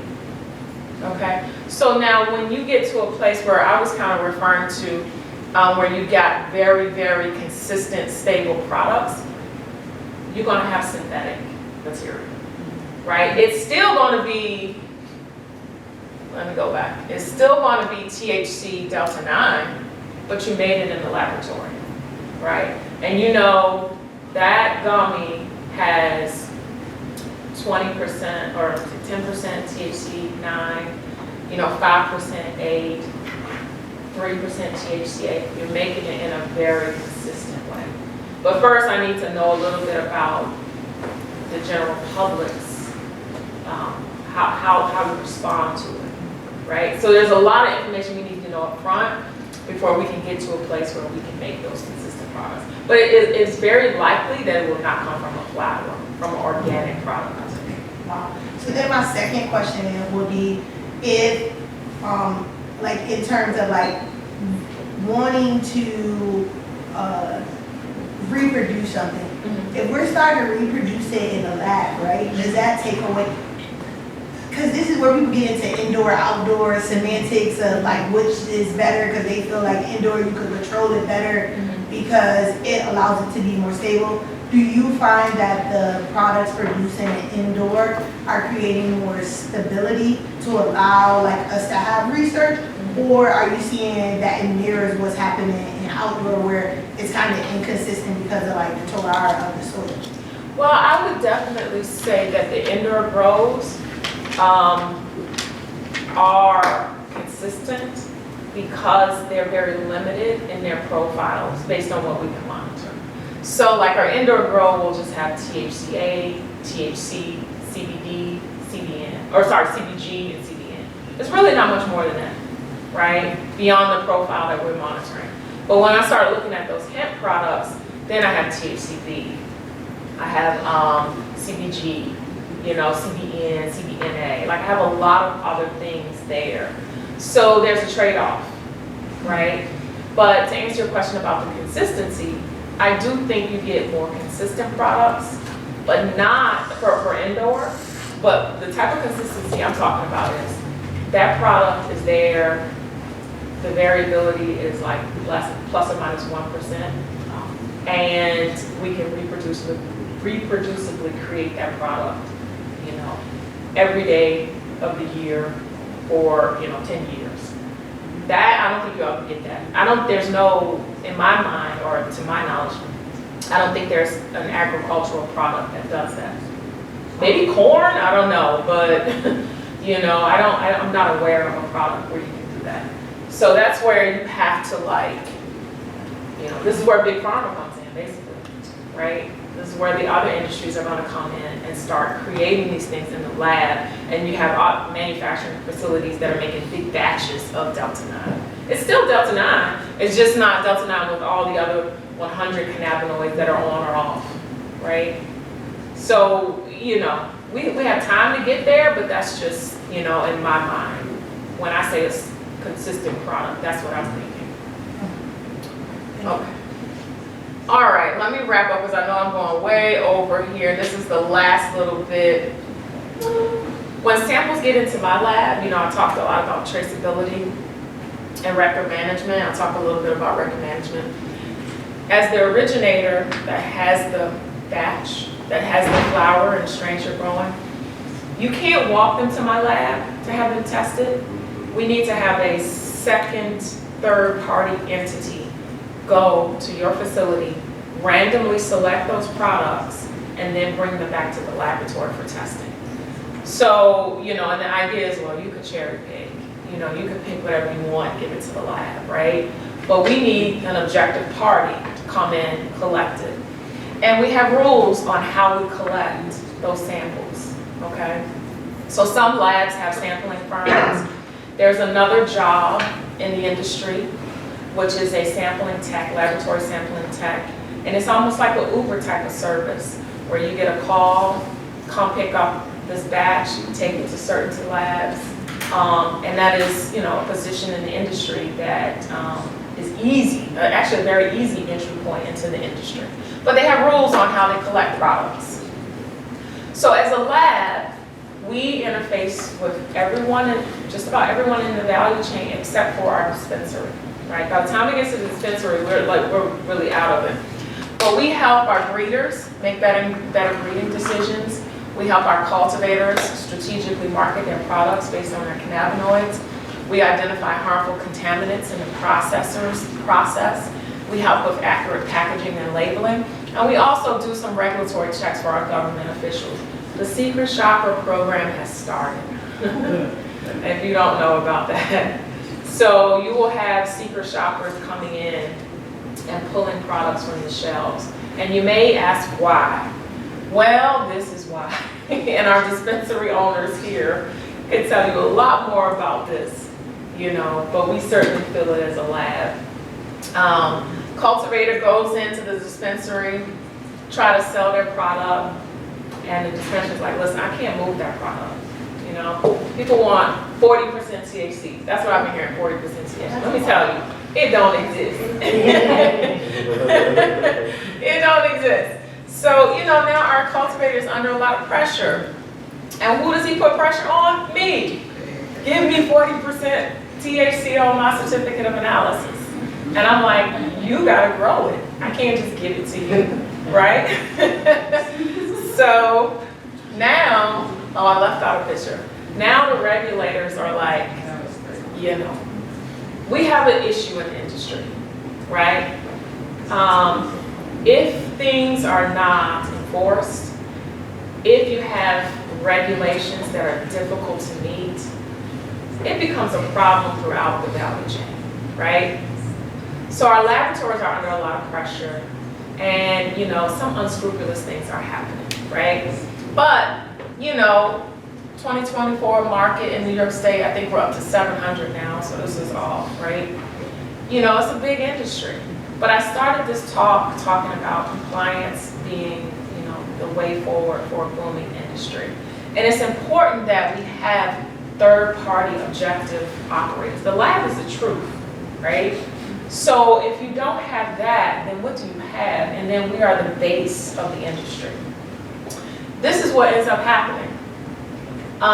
Washington State, they lost 5% of the state revenue from shutting down labs, right? So what happens when the labs shut down? Products don't get to the dispensary, right? And when that doesn't happen, what happens? Everything is gonna dry up, right? But the state had to come in and do this and start to enforce because it was getting so dangerous. Why was it getting dangerous? Because the products had DDT in it, right? A lot of DDT, right? They were not passing pesticides. Our good friend from MCR Labs here in New York has done a really great study, and the study showed that nationally, the failure rate was about 10%, right? So a cultivator or processor comes in, and 10% of the time, you know, they're gonna fail, right? Nationally. So then when we have data sets, and I don't have the data here, but this article highlights it, all of the labs show this 10%, but then you got this one lab over here in the corner that's got a failure rate of like less than 1%. You know something's not right. Something's not right. So now all of this data is getting collected on a national level, and this story is getting highlighted because it's a real threat to the industry. Guess what? When you got a contaminated supply chain, right, stuff gets in. You know, this stuff that's coming from California that's making its way onto the shelves, it's really contaminated. And I know, but nobody wants to talk about this, nobody wants to say this, but I will tell you something. I have a very unique perspective. I would say that. I get to work with the products that get made, but I then also get to work with physicians in the ER. So a physician will call me and say, we need a new test for a street drug. Can you help us? So I see things. I see people consuming the products, and then I see them in the ER. That's all I'll say. Our regulators are getting involved. We've got whistleblower claims. Science people want to be honest. They do not. We weren't raised like that. Like, we tell the truth. You know. And if you have regulators that are having to, like, you know, turn their heads, close their eyes, at some point, it's gonna come to a head. So now we've got lawsuits, and of course, you know, they know about it in California also, and those products are making its way here to New York. All right, so what do we do as a lab? And I'm wrapping up, promise 5 minutes. We take the worry away.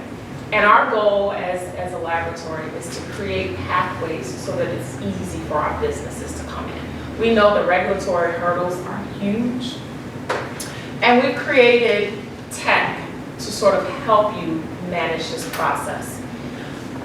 Certainty Labs is powered by Acclasia, our marketplace. Our marketplace was created to help our cannabis businesses come together, to learn together, and to grow their businesses. What that looks like is compliance, document management, record traceability, all in our dashboards. We're working with drone tech to get your products to and from the laboratories quickly. We are working with researchers. We are interested in endocannabinoid receptors and developing personalized technologies, AI bud tenders to kind of help you, not help you educate your clients, right? We have all of those data sets, and we can explore those data sets to, you know, provide more personalized products. We are working with developing AI professors. We get it, the compliance is a lot, right? It's a lot to learn, a lot to, you know, remember. You got to bring somebody on to help you, but we can create a professor that you can just prompt and ask your question to. And finally, you know, the socials. Our community is active. It's a lot of fun. You know, I haven't been in a space where it's been more social in any industry I've ever been in cannabis. One of the reasons why I absolutely love it. But we are working to bring a lot of these technologies to our businesses to help them grow their businesses. And the first module we have is a record transparency tool. Our dispensaries are very familiar with this document. You probably hate it. If you ever get audited, they may say, grab that document from June 2022 for that particular record, and you're like, where is it, right?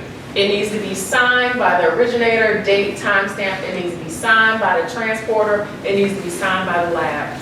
Some of these things can be easier done, and what we've done is created a dashboard so that you can just easily type in your lot information, type in your product information, have it all there. It's always in your dashboard. Everyone signs off on it. Your product is GPS tracked. It's there in Acclasia, our data tech tool. All right, with that. Wait, before you close out, can you go back to that last slide? Processor 3 just came out. And if you're not familiar, Processor 3 is a brand license. So right now, you want to see more diversity in the market. I really want to see more women-owned brands, queer brands, to be honest with you, black-owned brands. And Processor 3 is going to allow for that.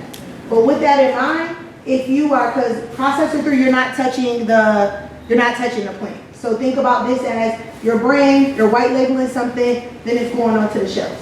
White label means that I'm a cultivator, I have a product, and I'm going to allow you to put your name on it. Acclasia is going to be important for you because the cultivator is the one who's actually tracking that process. And if I am a brand, I do want to make sure that it made it through all of these steps. I do want to be able to kind of check in on this. So if you're working with a cultivator who is using Acclasia, it allows you to also protect your brand and protect yourself, because I want to be on the above books And even if you're the brand, you don't always know what the cultivator is doing. You probably weren't there. You saw it a couple of times. You saw them growing it, but you want to be able to hold them to the standard that you of your brand. Because it's kind of like somebody put your brand out there and then it's not where you want it to be. You like, wait, this doesn't represent my brand. And you need to be able to have validity in that. I say you protect yourself in all things that you do, but this is a very easy way to be protected because you're able to see the supply chain of did it follow the regulatory process? Because it's not the products where people getting caught up. People are getting caught up in compliance because compliance requires you to be meticulous. And if you don't have somebody on your team, maybe you've been growing for 20 years because this is happening in real life in New York right now. People been growing for 20 years, they growing some fire. And our region is growing some great stuff, so I look forward to the next batch of weed coming out, to be honest with you. But what if they didn't do the paperwork? What if they didn't submit it to the OCM in time? What if they didn't have the systems or the persons in place to make sure they had all of that? When it's time for renewal, they will not be renewed. So then what happens if you are a brand and you had a branding license with this processor 3 with somebody who's not compliant? What does that mean for your brand? Because now you're going to have to find another cultivator to do or processor to do the same thing and hope they have the same standard. Now you already switched over from legacy to legal and your customers already had to readjust. Now if you have to switch cultivators again, they have to readjust. So ask yourself, how many times do you want them to have to readjust the product? So that's why I think Eclasia is so timely and important, because people aren't thinking about this part yet, and I think this is the business part. Cannabis is the only industry where they expect you to come in and know everything. That's not humanly possible. It's just not possible. So this is a safety measure. So thank you, Dr. Young, for explaining that for the community. Yep.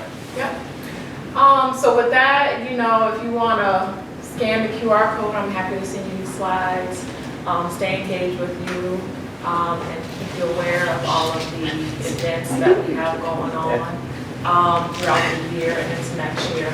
But it's a pleasure being here with you all. Are any questions? Any questions you have for me? Yes? Do you do X-ray testing? We do not, for microbes and things like that. No, we don't do it. I can recommend somebody for you. Man. Any other questions? All right, very good. Thank you all so much.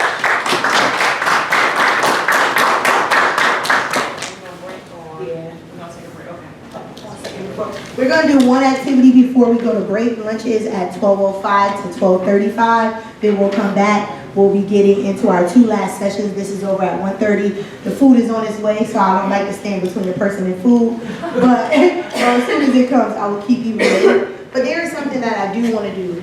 There are many people in this room, and I want to make sure you know who's in the room so that if you need something that you don't leave without asking that person.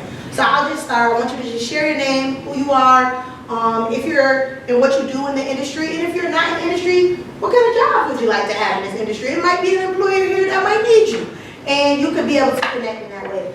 My name is Brandy. I am the founder of Entertainer and Elevating with Cannabis, and in this space, I hope that we're continuing to be able to connect with one another. So if you know somebody who should be in this room, we only do these 3 times a year, so we'll be back with the 25 series. Make sure you tell them to follow us on Instagram. I'm going to pass it this way. Doc. Say your name and what you hear, you the doc. It's Effah. I am a neuropharmacologist and a toxicologist. So today I'm here to talk about what cannabis does to the brain when you consume it, and it should be safe for all ages. So I'm a researcher at URMC. So yeah, that's it. Thank you so much. I'm Brandy. I'm not in the business of cannabis, but I am here to learn and look at new opportunities. I work at CarMax. Yeah. Thank you so much. How you doing? My name is David. I'm not in the industry either, but I'm just learning so I can become in the industry eventually. Right now I do remodeling and home rehabs.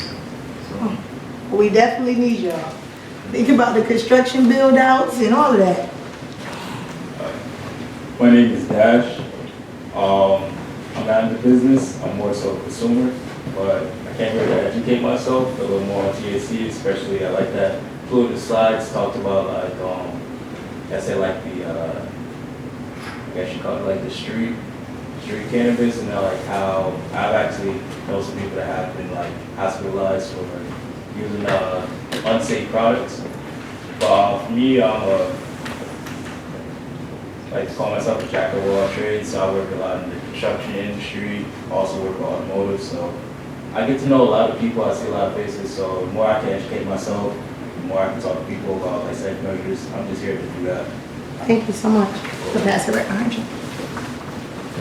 I'm Pumpkin, and I am a bartender at Rise Dispensary in Henrietta. We're an MSO, but we're all out here just trying to spread the knowledge just like everybody else. And I would like to help break down the stigma of MSO to small guy, because we are the small guy, even though we're a big company, we work for a big company. So I'm here to help with a little bit of knowledge, and I love genetics. Thank you. My name is Allie. I'm also a bartender at Rise. But I was a pastry chef for 12 years before that, so I am interested in doing some kind of edibles in the industry. Ooh, yes. Come on, woman Brandy, we need you. My name is Gabriel. I'm one of the leaders in training at the Rise Dispensary, also the outreach coordinator there for our team here. That's why we're kind of here. I want to eventually, be more a part of these spaces and show more of like the bartenders, like the outside of, more the bigger picture of what's going on as far as science, as far as outreach, and the events that you guys are doing. It's been amazing. I've learned a lot already, so I'm excited. Hello everyone, my name is Calvin. I have a background in management and aviation. Did leave that because it wasn't for me. Got into the cannabis industry as an access protection specialist at Rise. That's it. Yeah, sure. Hello, I'm Bree. I'm just diving into the industry. I want to get into it. I'm a retired trooper. Okay. So, thank you. My name is Devin Floyd. I'm not in the industry, but I'm a consultant, help entrepreneurs build businesses, for growing businesses, help them build structured companies for their business, and I can help them develop their managers into leaders, so that they can be more effective at leading a team of people for their business. Thank you. Hello, my name is, can you hear me? Yeah, we can hear you now. My name is Akil Manning. I'm with the Rochester Economic Development Corporation. I'm here to get educated so that I can better serve the local area entrepreneurs as well. Thank you. Hi, my name is Mark. I'm a longtime activist here in Rochester. And one of my first jobs was working at E-Lab on Monroe Ave at 17. I want the community to have safer products and know that there's some bad players doing some bad things in this town, and you got to make changes. Yes, thank you. My name is Ryan. I'm in the industry in Rochester. I'm also an artist, and I'm bridging artwork into the industry, and hopefully developing something that can help bridge things to the next generation and make things, help people understand really what this plant's about. Hello, my name is Mark. I've been in this weed industry for about 15 years, and my dad helped actually introduce me right to medical law in Maryland. I was introduced to the House of Representatives, and then came where there was Montel Williams, huge, another big weed advocate, and yeah, I'm trying to figure out right now if you would be the perfect person to ask this question. Say you have like a past charge for like a felony for like distribution of weed or something. Can you still work in the industry here? Because in Maryland, that messes it up for someone that's very knowledgeable of weed, terpenes and all the effects, and then on your cannabinoids and yeah, there's synapses, all that stuff. So someone that's blocked out of that should be in it.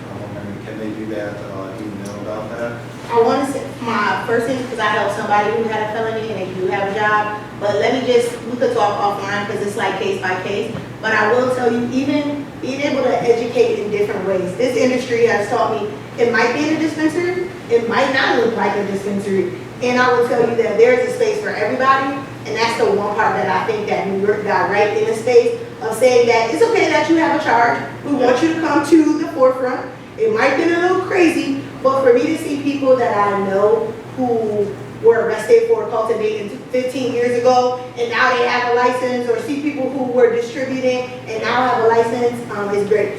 You got it. Thank you so much. My name is Tracy, and I kind of touch on Farm to Flame. So it was so much fun to watch this because every single thing was pretty much either known someone or had a part in every little single aspect. She pulled up the manifest, I thought I was like, God, you kidding me? But it's amazing to me because I never really, I just smoked it. And now all of a sudden, I'm just surrounded by it, like all day long, like making stuff, like doing the business side of it, the compliance side of it. It's fascinating to me. So I was invited by my friend who's in the science end of things, which I am not. So I'm really happy I was able to come here today. Hi, I'm Maria. I have a science background, not specifically with cannabis, but I have a biology degree, and then I left a steel plant lab a couple months ago, so now I'm trying to like figure out the next move. And this was really interesting. This talk was awesome. So yeah, we came from Buffalo. I don't know, I made that. Hi, my name is Lottie. I'm not in the industry, but I'm in the marketing, and I'm just here to learn. Hi, my name is Jules, and I've been on the legal side of the industry for the last 6 years. Currently, I actually work for Crystal Extracts as their production, quality assurance, compliance, and lab lead. So if you have any questions about edibles, mints, vape cartridges, extraction, cultivation, just feel free to ask. Our products are Snobby Dadkins, Love Weed, and cigarettes. Grand Risings, everybody. My name is Terry.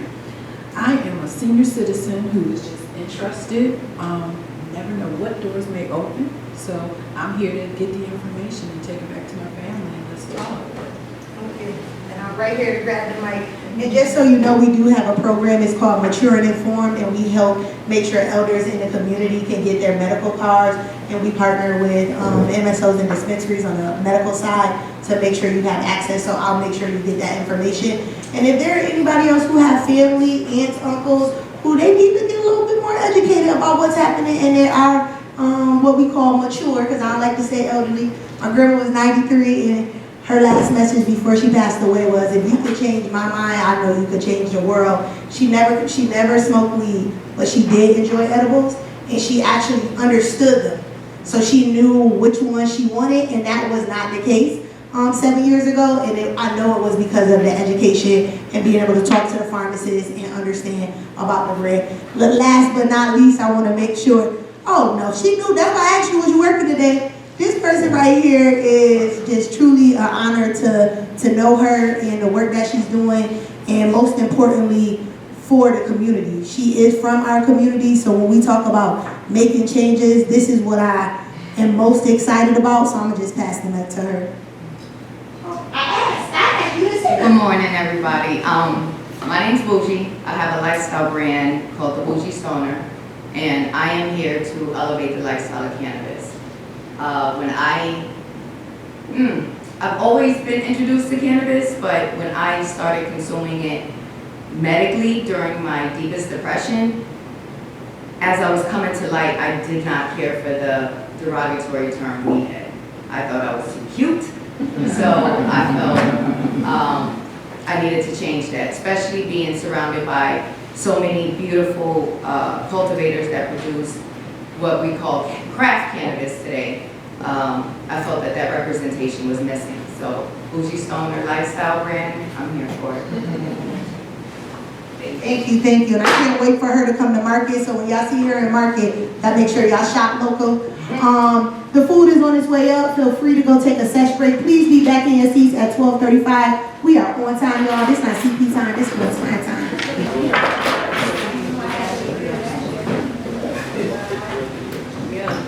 Hello, hello, hello, everyone. So welcome back. We are now in our third session, and it is such a pleasure and an honor to introduce our speaker for session 3, Dr. Felix Effah. He will tell you a lot more about his background in the UK, and then in New York, and then here in Rochester, and his expertise and experience as a researcher.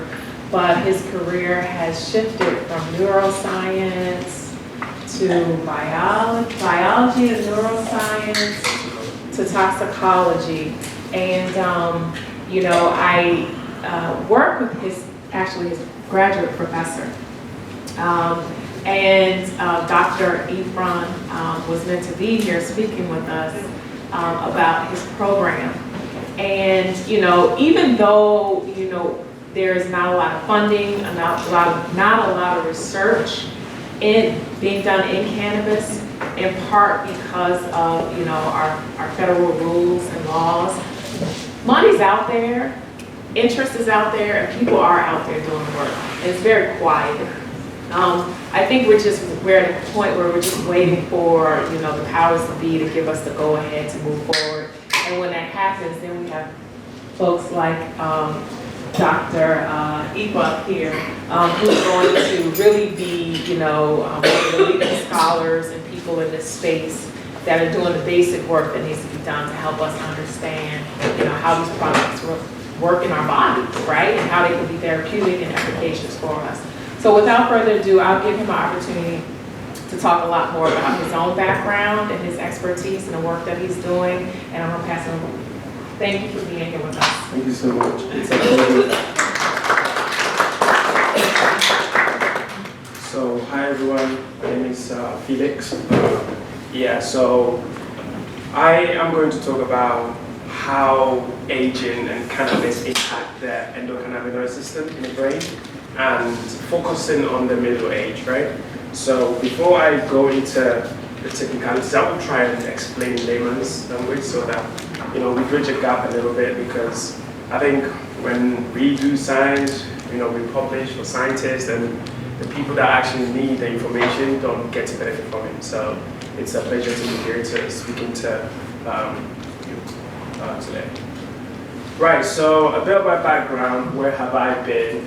So I was born in Ghana, in the western part of Africa, and I lived with my grandma for the early years of my life, and then my parents were living in Italy, so I think around the age of 5, 6, I moved to Italy, joined my parents, and then when I was a child, I wanted to be an astronaut. So I was a science enthusiast, and my favorite show on TV was Dexter. I love the show Dexter. And then, you know, along the lines, my mom has 3 boys. I'm the oldest. The last one, the one right behind me, is a basketball player. I'm quite short. He's like 6'11". And he's declaring for the NBA draft. Fingers crossed he makes it. He's playing in Texas right now. So when he makes it, I'm gonna be his personal driver, and I'm gonna quit this.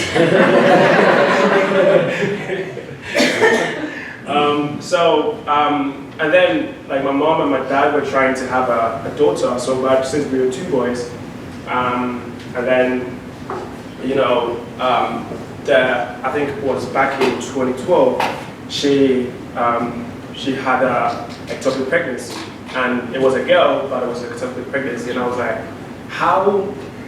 It was so dangerous because they didn't see it early on, and I was like, how did they not know this, that she almost risked her life? And I was like, okay, maybe let's put the astronaut to the side. I want to now go into biology, understand things, do research, get to understand why these things can actually like impact our lives and stuff. So first, How do I implement this? Right. So here is being in a scientific high school in Italy. I think so. In Italy, how it works is if you want to be a scientist, you basically go to a scientific high school where you learn everything to do with science, chemistry, biology, all science stuff. So people go into, to do medical school. People go into like physics. I have a colleague who works at NASA right now and stuff like that. Now, what you see here is my professor, my physics professor, and you can see me very shocked at the question he asked me. So here on the board, you can see that he asked me to demonstrate the mathematics that would led to the theory of relativity by Einstein. So I write it on the board, and he says, now explain. And I say, I'm no Einstein, I don't know what he was thinking. So what do you want me to do? But yeah, so that was then, and I moved to the UK after high school, and I wanted to pursue pharmacology. Now the reason why I pursued pharmacology was, I see that a lot of people, especially in my community, just they have this perception that the more you take of the drugs, the better it is for you. And I wanted to understand if this was true and what drugs actually does to our body and what our body does to the drug. So it's a two-way street. When we take in the drug actually does something to our body, and our body does something to it. Now sometimes it results in some adverse effects, but yes. So I did pharmacology in the UK, here in St. George's University of London, and I also, after that, I didn't know what I wanted to do with my life, so I decided to do a master's. That was the natural route after a BSc in pharmacology, and so I did a master's in neuropharmacology. So now I wanted to understand what is the effect of the drugs that we take for neuroinflammation and stuff like that, how they impact the brain. And sometimes the problem with drugs that we take for the brain is that they don't necessarily get to the brain because of a system called blood-brain barrier. So your brain doesn't allow a lot of things in for protective purposes. So I did that, and then still I didn't know what I wanted to do. So I did another master's in bioinformatics and in toxicology. So I had the opportunity to come to NYU in the Department of Environmental Toxicology. And here, this is David. Most of these folks are graduated and they're working in the industry right now. He's retired, Professor Terry Bowden. And then after that, I was like, okay, I think I know what I want to do now. I wanted to go into research. So I had to do a PhD. Now I got the opportunity to be funded by the British government. So here you have the UK Health Security Agency. It is an agency that regulates drugs in the UK and stuff like that. So I get to sit with some big folks. I got to meet government officials, regulatory officials and stuff like that. And then I also got to spend a lot of time at some of the top schools in the UK, like Cambridge. Here is the Department of Toxicology at Cambridge University. And here is me giving a talk at, I think it's Imperial College in London. And then here is our annual regulatory research conference in the UK. Now, I was in the UK, I researched e-cigarettes, how they impact our lungs and our brains and all these kind of stuff, nicotine. And around that time, I think the disposable e-cigarettes were a big problem in the UK. And so the government was like, we want to regulate these, but we have no research, we have no data to back this up. We can't just, just say ban them without having the data to back it up. And so, and around that time, America had started banning the Philip flavors, and they didn't want to follow suit because, the British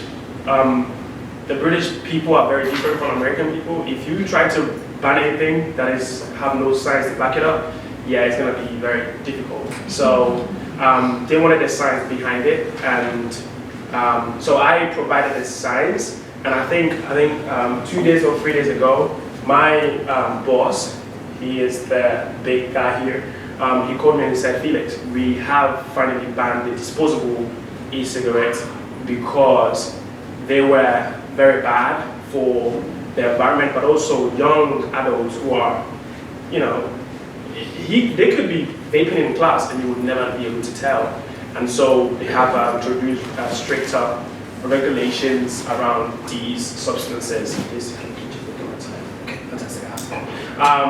So after that, I was like, okay, I'm done with my PhD, what should I do? So I got the opportunity to connect with my recent employer in a conference, and he said, hey, listen, we have some products that the FDA wants to see what they do. Since you have background in this, why don't you come and work in my lab, and you have the freedom to do whatever you want. And I said, oh, well, sounds good. So that's how I ended up at URMC.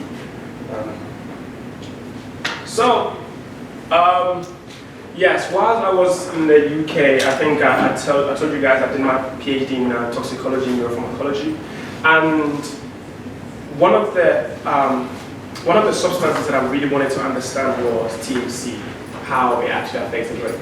Now, I do have a story about THC, and I think when I was doing my master's, I went to visit a friend in Manchester, and she did make edibles. Now, I was like, this is my first time trying weed, so, you know, I ate and I was like, why do people make it seem like it's such a, you know, so bad? This is nothing. They didn't hit me yet. And I took another one. And I was like, man, I think I'm built different. This is not gonna do anything to me. So I ate 3 of them, like, you know, and when it started kicking in, yeah, that's a different story right there. Yeah, so I vowed to myself, I am never touching this product again. This is not for me. And so when I got the opportunity to actually get to research, I was like, I'm going to try to see what exactly it did to me. And so that's what I did. Now, a bit of introduction. So how many people do know that our body makes its own cannabinoids? Yes. So yes, it does. So the endocannabinoid system plays a role in various physiological processes, including cognition, mood regulation, nociception, motor control, and inflammation, right? Now, this is so important because it has 2 primary receptors, and I think I saw it here in the THC board right there.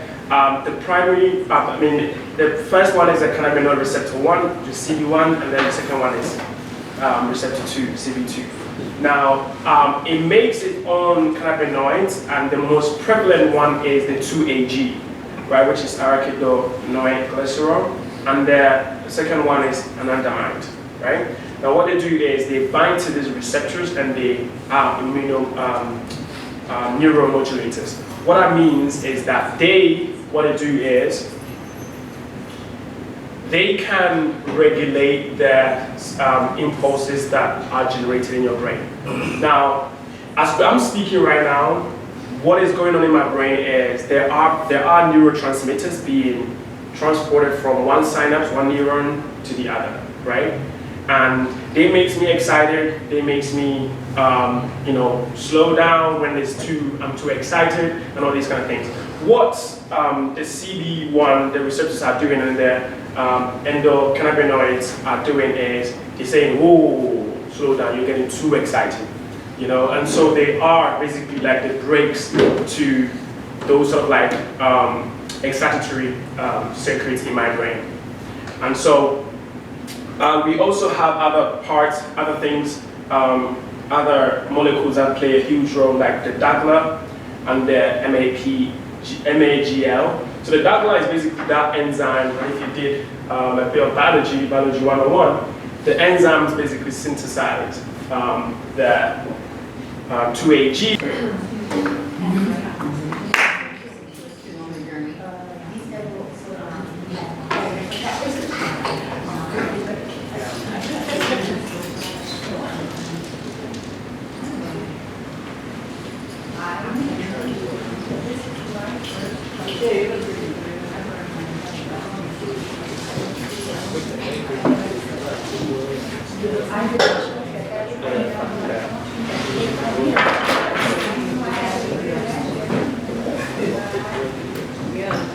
Hello, hello, hello, everyone. So welcome back. We are now in our third session, and it is such a pleasure and an honor to introduce our speaker for session 3, Dr. Felix Effah. He will tell you a lot more about his background in the UK, and then in New York, and then here in Rochester, and his expertise and experience as a researcher. But his career has shifted from neuroscience to biology and neuroscience to toxicology. And, you know, I work with his graduate professor. Dr. Effah was meant to be here speaking with us about his program. And, you know, even though, you know, there's not a lot of funding, not a lot of research being done in cannabis, in part because of, you know, our federal rules and laws. Money's out there, interest is out there, and people are out there doing work. And it's very quiet. I think we're at a point where we're just waiting for, you know, the powers to be to give us the go ahead to move forward. And when that happens, then we have folks like Dr. Effah here, who's going to really be, you know, one of the leading scholars and people in this space that are doing the basic work that needs to be done to help us understand, you know, how these products work in our bodies, right? And how they can be therapeutic and efficacious for us. So without further ado, I'll give him an opportunity to talk a lot more about his own background and his expertise and the work that he's doing, and I'm gonna pass it over. Thank you for being here with us. Thank you so much. It's a pleasure. So, hi everyone. My name is Felix. So I am going to talk about how aging and cannabis impact the endocannabinoid system in the brain, and focusing on the middle age, right? So before I go into the technicalities, I will try and explain in layman's language so that, you know, we bridge a gap a little bit, because I think when we do science, you know, we publish for scientists, and the people that actually need the information don't get to benefit from it. So it's a pleasure to be here to speaking to you today. Right, so a bit of my background, where have I been? So I was born in Ghana, in the western part of Africa, and I lived with my grandma for the early years of my life, and then my parents were living in Italy. So I think around the age of 5, 6, I moved to Italy, joined my parents, and then when I was a child, I wanted to be an astronaut. So I was a science enthusiast, and my favorite show on TV was Dexter. I love the show Dexter. And then, you know, along the lines, my mom has 3 boys. I'm the oldest. The last one, the one right behind me, is a basketball player. I'm quite short. He's like 6'11". And he's declaring for the NBA draft. Fingers crossed he makes it. He's playing in Texas right now. So when he makes it, I'm gonna be his personal driver, and I'm gonna quit this.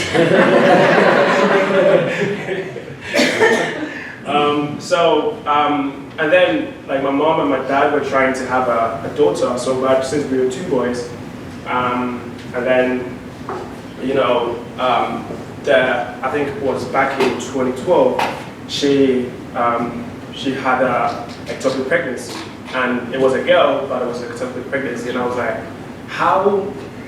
It was so dangerous because they didn't see it early on, and I was like, how did they not know this, that she almost risked her life? And then I was like, okay, maybe let's put the astronaut to the side.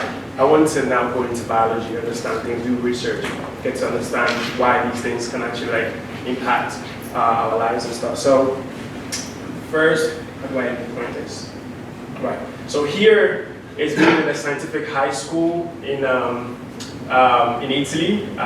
So in Italy, how it works is if you want to be a scientist, you basically go to a scientific high school where you learn everything to do with science, chemistry, biology, all science stuff. So people go into, to do medical school, people go into like physics, I have a colleague who works at NASA right now, and stuff like that. Now, what you see here is my professor, my physics professor, and you can see me very shocked at the question he asked me. So here on the board, you can see that he asked me to demonstrate the mathematics that would led to the theory of relativity by Einstein. So I write it on the board and he says, now explain. And I say, I'm no Einstein, I don't know what he was thinking. So what do you want me to do? But yeah, so that was then, and I moved to the UK after high school, and I wanted to pursue pharmacology. Now the reason why I pursued pharmacology was, I see that a lot of people, especially in my community, just they have this perception that the more you take of the drugs, the better it is for you. And I wanted to understand if this was true and what drugs actually does to our body and what our body does to the drug. So it's a two-way street. When we take in the drug actually does something to our body does something to it. Now sometimes it results in like some adverse effects, but yes.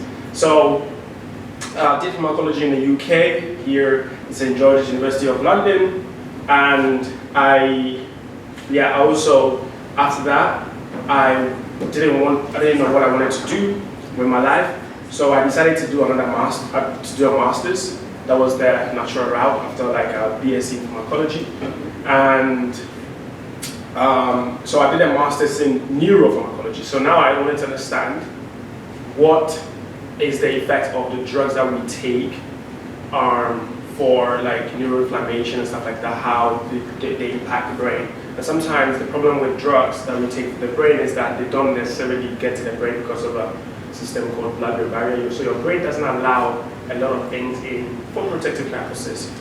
So I did that, and then still I didn't know what I wanted to do. So I did another master's in bioinformatics and in toxicology. So I had the opportunity to come to NYU in the Department of Environmental Toxicology. And here, this is David. Most of these folks are graduated and they're working in the industry right now. He's retired, Professor Terry Bowden. And then after that, I was like, okay, I think I know what I wanted to do. I wanted to go into research.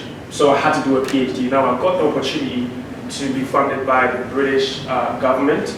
So here you have the UK Health Security Agency. It is an agency that regulates drugs in the UK and stuff like that. So I get to sit with some big folks. I got to meet government officials, regulatory officials and stuff like that. And then I also got to spend a lot of time at some of the top schools in the UK, like Cambridge. Here is like the Department of Toxicology at Cambridge University. And here is me giving a talk at, I think it's Imperial College in London. And then here is our annual regulatory sort of like research conference in the UK. Now, if given to young people, you basically have all these side effects, but in older age it reverses. At what stage do we actually gauge the therapeutic intervention? And so people might say, oh, it's just mice. This cannot be translated to humans. What does that even mean? Well, I mean, if you'll be interested to know that almost all the drugs you take were tested in mice first. And these are not the mice you see on your street. Some of these mice live better than me and you. They get daily care. We treat them like human beings. We can transfect them with human genes and understand what the effects are in humans. And so we have done more. In fact, we know more about mice than human beings.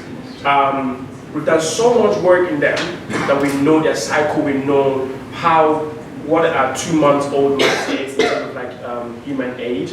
And we've done all this based on, of course, and years of research, because we use these animals for pharmaceutical research to get the drugs on the market as we have. Now 2 months mice is adolescent, 6 months is an adult, 9 months is young middle age, and then 12 months is old middle age, and then 18 months is old age, right? So we want to understand what is the sort of like the effect of this CB1, what is the effect of aging on these CB1 receptors, and if we can actually understand where the decline is happening, then we can sort of like give a clinical therapeutic dose to prevent cognitive aging. Now, when I was preparing this, I thought it was a scientific, of course, meeting, so I put in so many sort of like data to explain what is happening, but I will not bore you too much with the science. What we observed was, we didn't give these mice any sort of like THC or whatsoever. We just wanted to understand the natural cause of the endocannabinoid ligands and how these receptors are declining over the years. Here, like I said, told you earlier on, 2AG is basically like your body's THC that is being produced. Decreased prominently in at 9 months in the hippocampus and CPU. So the prefrontal cortex, you might have heard it before, is the part of the brain that deals with cognition, decision making. So if your decision making is poor, you probably have issues with your prefrontal cortex and stuff like that. So we observe that here, this 2AG is the protein. We measure the protein levels of 2AG. You can see here in the CPU, which is the coded pretamine, and it's involved in a lot of like the reward system, you know, motivation. I don't feel like doing locked in today. It means that your CPU, your coded pretamine is basically like altered sometimes, and it also has a link with depression and stuff like that. So at 9 months, there is a significant decline, as you can see here, compared to 2 months here. And we observed similar thing in the hippocampus. The hippocampus, like if you remember, is a part of the brain that deals with memory, motor control, and cognition. It has also a lot to do with when you learn new things, whether it's going to be a permanent memory or it's going to be just memory that you forget. We observed that, and then the second ligand that is produced, which is like the endocannabinoid ligand, is the anandamide. We also observed that it starts declining a little bit earlier in the prefrontal cortex. So from 6 months, 9 months, and 12 months, you have a decline compared to 2 months. And a similar thing happened in the coded pretamine, which is the part that deals with mood control and all these kind of things. So we can see that from adolescent, your ligands start declining, right?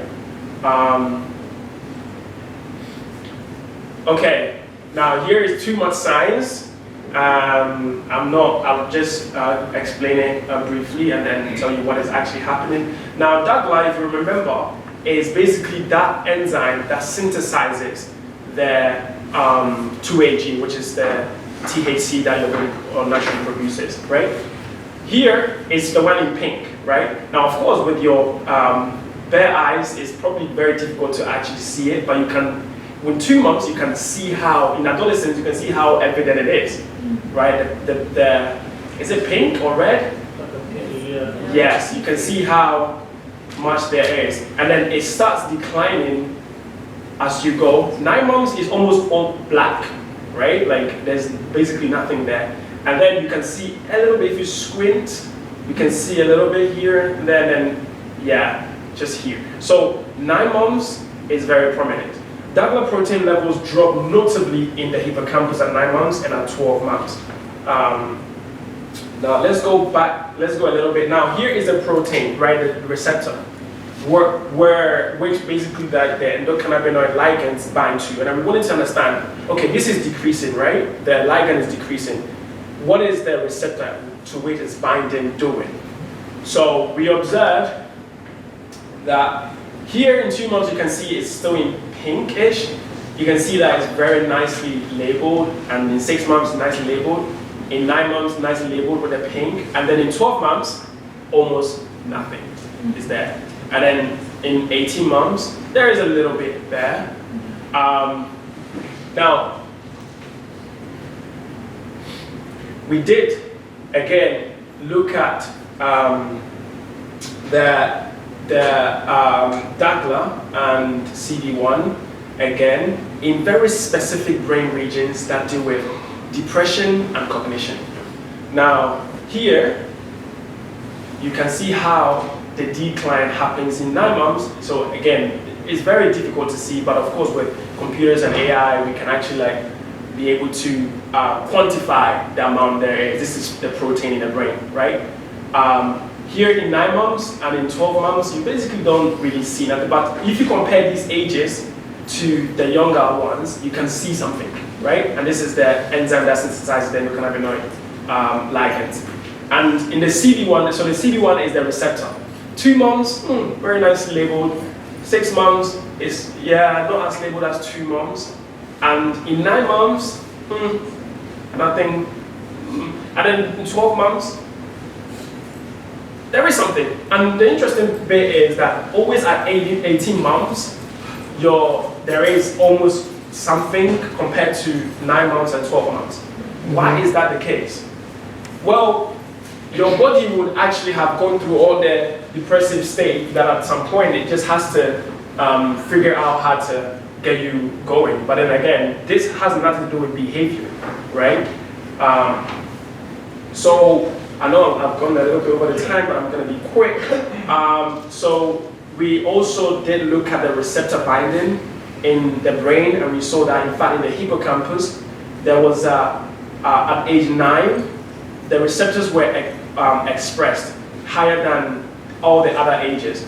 Now, if you did a bit of biology, what essentially happens is when there is a lack of the ligand, the receptors overcompensate to sort of the small amount that is there, let's compensate so that then those ones can have more receptors to bind to, so that none of them is left outside, because we don't have any anyway, we don't have much left anyway. So that's what they were actually doing. And we saw the same thing in the, so these are the sub-regions of the hippocampus, and then as a total, it was pretty significantly high compared to all the other ages. Now this is the staining of the brain receptors. So this was our conclusion, that significant endocannabinoid system changes mark middle age, right? So of course, in the middle age, we have middle age crisis where people now start questioning their whole lives, like what am I doing on earth and stuff like that, and then depression actually start kicking in. And so that's where we saw that there's a marked reduction in the CB1 receptors. And so we think that it actually is one of the modulators of the middle age crisis. And so if we can now start, as soon as people start exhibiting these behaviors, start them on a therapeutic dose of THC, we could now get them to either slow down the process of the declining process of the endocannabinoid system in the brain, or prevent it altogether. Now the question is the dose. What is the dose?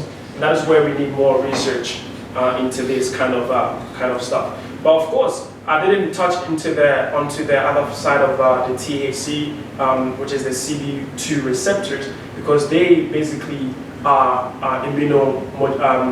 inflammatory modulators. And when they are found in a lot of their immune cells, and so when you take THC, it basically prevents a lot of the inflammation that occurs in your body, not just in your body, but also in your brain, because CB2 suppresses pro-inflammation and it induces anti-inflammation by inducing all the anti-inflammatory markers like IL-8 and all those kind of stuff. So, thank you. And the acknowledgement research was funded by the University of Bonn in Germany and St. George's University of London. That's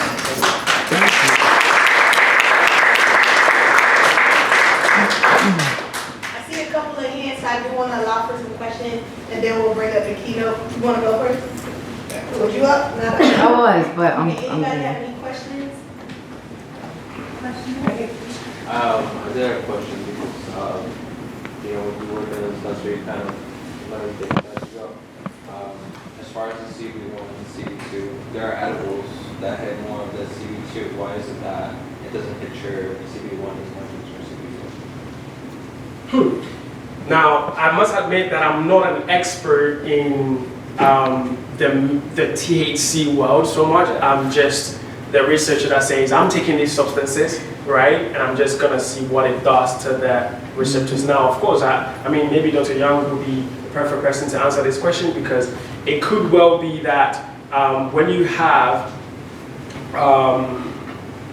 I am not too sure what actually activates the CB2 receptors, but I do know that it is not as abundant as the CB1 in the brain, and it's in the immune cells, right? So maybe someone that is more expert in the production of the, I don't know, the edibles and stuff could answer that question. But I'm just like, I'm taking these substances and I'm seeing what the effects are on the brain and the immune system. Yeah. What's crazy is that you spoke on all the receptors, coming from a person who was on pharmaceutical meds to increase my CB1 receptors. I don't remember which one of the meds there were. And then I was on a certain amount of meds for nerve pain, inflammation, and things of that nature. I'm off all of that, and I'm better off now on full spectrum cannabis than I was before usage as recreational. Right. Now, what's interesting is, so outside of just the inflammation, the depression, anxiety, I can't wait until the science gets going on this, because I truly feel like my body is healing before the cannabis than what it was when I was on pharmaceuticals. Who and is somebody going to be following up on science in that aspect? Because literally looking at my son now at the age of 24, I constantly talk about his cognitive is like not there. And I always wonder, like, low dose, like one milligram, how that would lift his low-key depression and things of that nature. Well, that's a very good question. Now, remember, we get funded to do this work, right?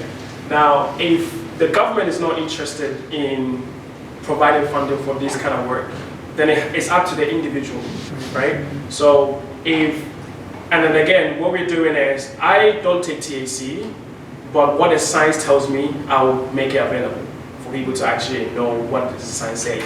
Again, it is not really the THC, the substance that makes the problem. It is the dose. Now, of course, the dose is not one size fits all. Now remember, these THC products, they are lipophilic, right? Which means that they are so fast. When you smoke it, it takes 30 seconds to get to your brain. It bypasses everything, because it's like lipophilic means it's not going to be impeded by all your fat stuff. And when you get to the neurons are covered by two layers of fat. They are not having any issue with that. They will penetrate and they will do what they have to do, right? So when you have all this information and you're just trying to gauge a dose that will work, because remember, this is medicine, this is science. We kind of like to work with all size fit all because it's easier. Now, one person takes in and says, it gives me depression, or I was paranoid, and one person takes in and is like, oh my God, this was so good, it improved my mood and stuff like that. And then the medics and the regulators are like, how do we deal with this? And so it's easier to say, you know what, we're gonna keep our hands off it. If it works for you, fine. If it doesn't work for you, then that's okay. But I think as more research and more funding is getting pushed into this, and I don't see this happening so much if the industry, people that are actually selling this, are not putting funds aside to sponsor the research, to get the data out there, so that the regulators are going to be, oh, it's not as bad as we thought it is, and it could be used in the medical field to help people like yourself, like you said, to help them heal. Because yes, it does. It actually helps with nociception, and it's an anti-nociceptive drug because it basically numbs the CB1 in your spinal cord, and so you don't have a lot of the pain transduction to your brain as much. So it is true, but the science is not there, and the government is not willing to push in the money, and so the industry has to do this if they really want it to be regulated and actually like pushing the medical field. Thank you so much, Dr. Felix. I'm gonna go to this question and then we're gonna go to our keynote. Hi, sorry, great. I was just wondering, it was, when we're talking about the synaptic transmission of like CD1, I'm wondering, maybe, have you ever thought like there's molecules, like reuptake transporters that might be involved that we like haven't identified yet, that might be like playing a role in like how that's affecting? I know, right? Reuptake transporters. Like there's like a dopamine reuptake. I'm like, this is all good stuff. So, are you talking about the? Like in the synapse, like sometimes for the dopamine, like Yeah. Like it'll Yeah. recycle. Yeah. That might be playing a role in all that. So clinically, I know that MAGL inhibitors have been, they've tried to inhibit MAGL, which is the enzyme that breaks down 2AG, which is your body's natural ligand for the CD1. However, because MAGL is not only specific to the brain and is also prevalent in the peripheral, you have a lot of side effects when you block that one. So if we were able to, if we are able to understand the chemistry of the brain's MAGL, which is very specific to the brain, and we can actually create a chemical or like a drug that could block that specifically, then we can sort of like enhance the availability of 2AG in a synaptic cleft that will bind to the CD1 for a longer period of time, which will then reduce sort of like the pain that we get and all those sort of like side effects. I mean, the aging, the cognitive aging that we observe in the brain. But so far, clinically, we tried and it didn't work. Well, awesome. Thank you so much. No worries. That was really great to learn. I learned a lot. It has me thinking, but it also has me hopeful because research is critical to where we're going next. New York State has a research license, so I do foresee New York being on the forefront of research in many ways because you're going to see a lot more people coming up to get that research license. So thank you so much. Excuse me. So now we're getting into our keynote. I am super, super excited because I've been able to watch your journey. And I think real people need to see real people when they're thinking about being in this industry because sometimes you get discouraged. This is not for the weak at heart, baby. Nobody told me cannabis would age you. I have real gray hair and I didn't even know. For real. I have real gray hair. And I'm going to be honest with you, my family aged slow. So they'll usually get gray hair until about 50. I'm 35 with gray hair, like in this room. But Jessica, it gives us great honor to introduce you as our keynote today, to be able to share your journey as a license holder in our community. We are grateful, so give us a round of applause for Jessica of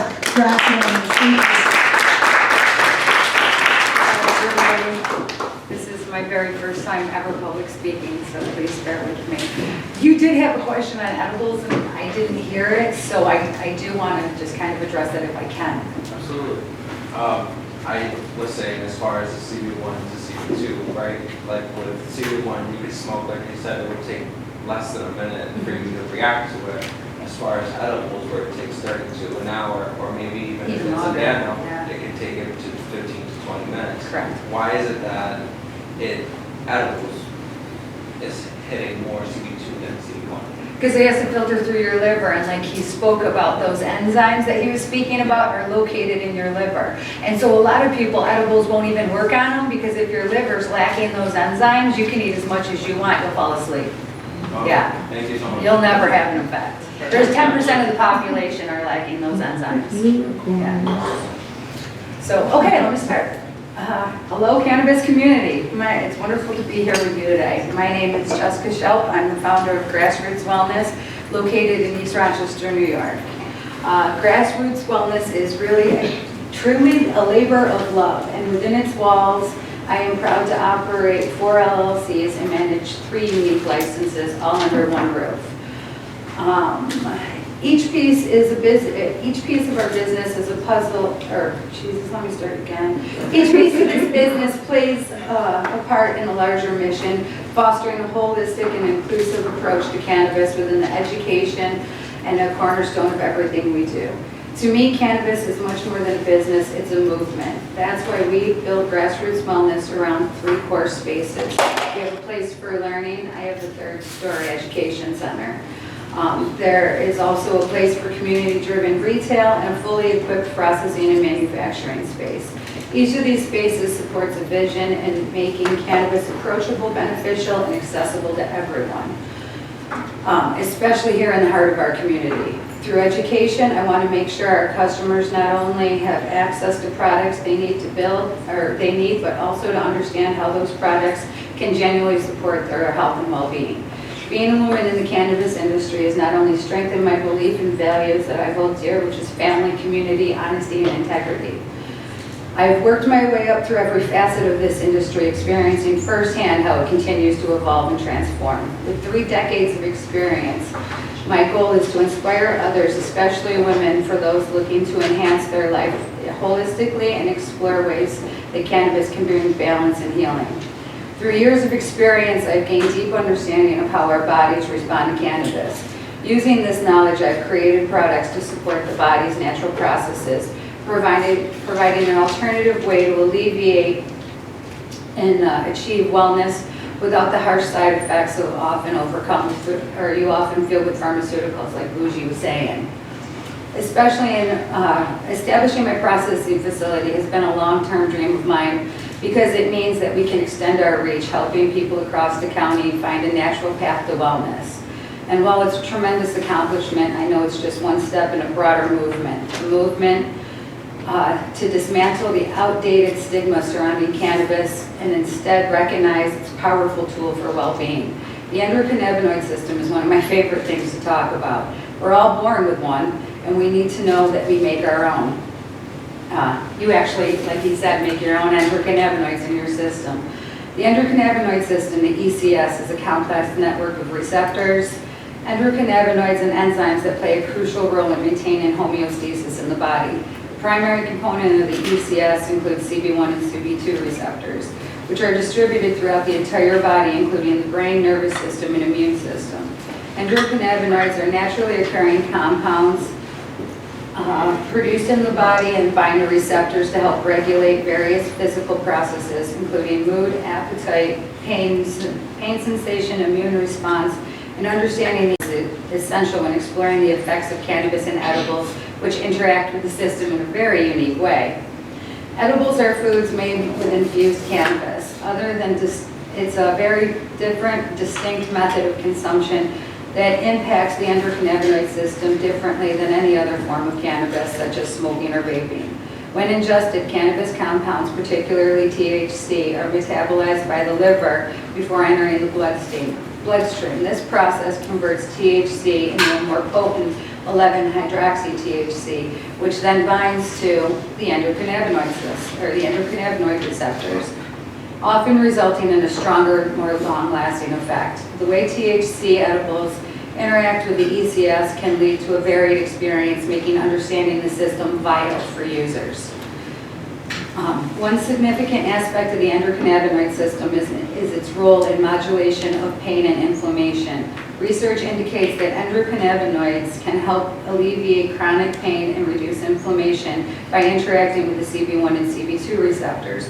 When consumed as edibles, THC edibles and other cannabinoids may enhance these effects, offering a potential alternative to traditional pain management strategies. This interaction underscores the importance of the ECS in pain relief and highlights the therapeutic potential of cannabis-infused foods. Moreover, the endocannabinoid system is I can't say that word, linked to appetite. I told her to change it and she didn't change it. I have a speech impediment, all right? We'll just keep it real. Oh, and I press play on We'll find a strain to work on that. Yeah, right? Yeah, that's what we need to do. All right, where was I? Intricately. CB2 receptors. It's a phenomenon often referred to as the munchies, and it showcases the ECS influence on eating behaviors and food intake. For individuals seeking to increase their appetite, whether due to medical conditions or other reasons, THC edibles can be a particular particular solution while illustrating the multifaceted roles of the endocannabinoid system in our daily lives. With experience, the THC edible will also be quite different in terms of timing.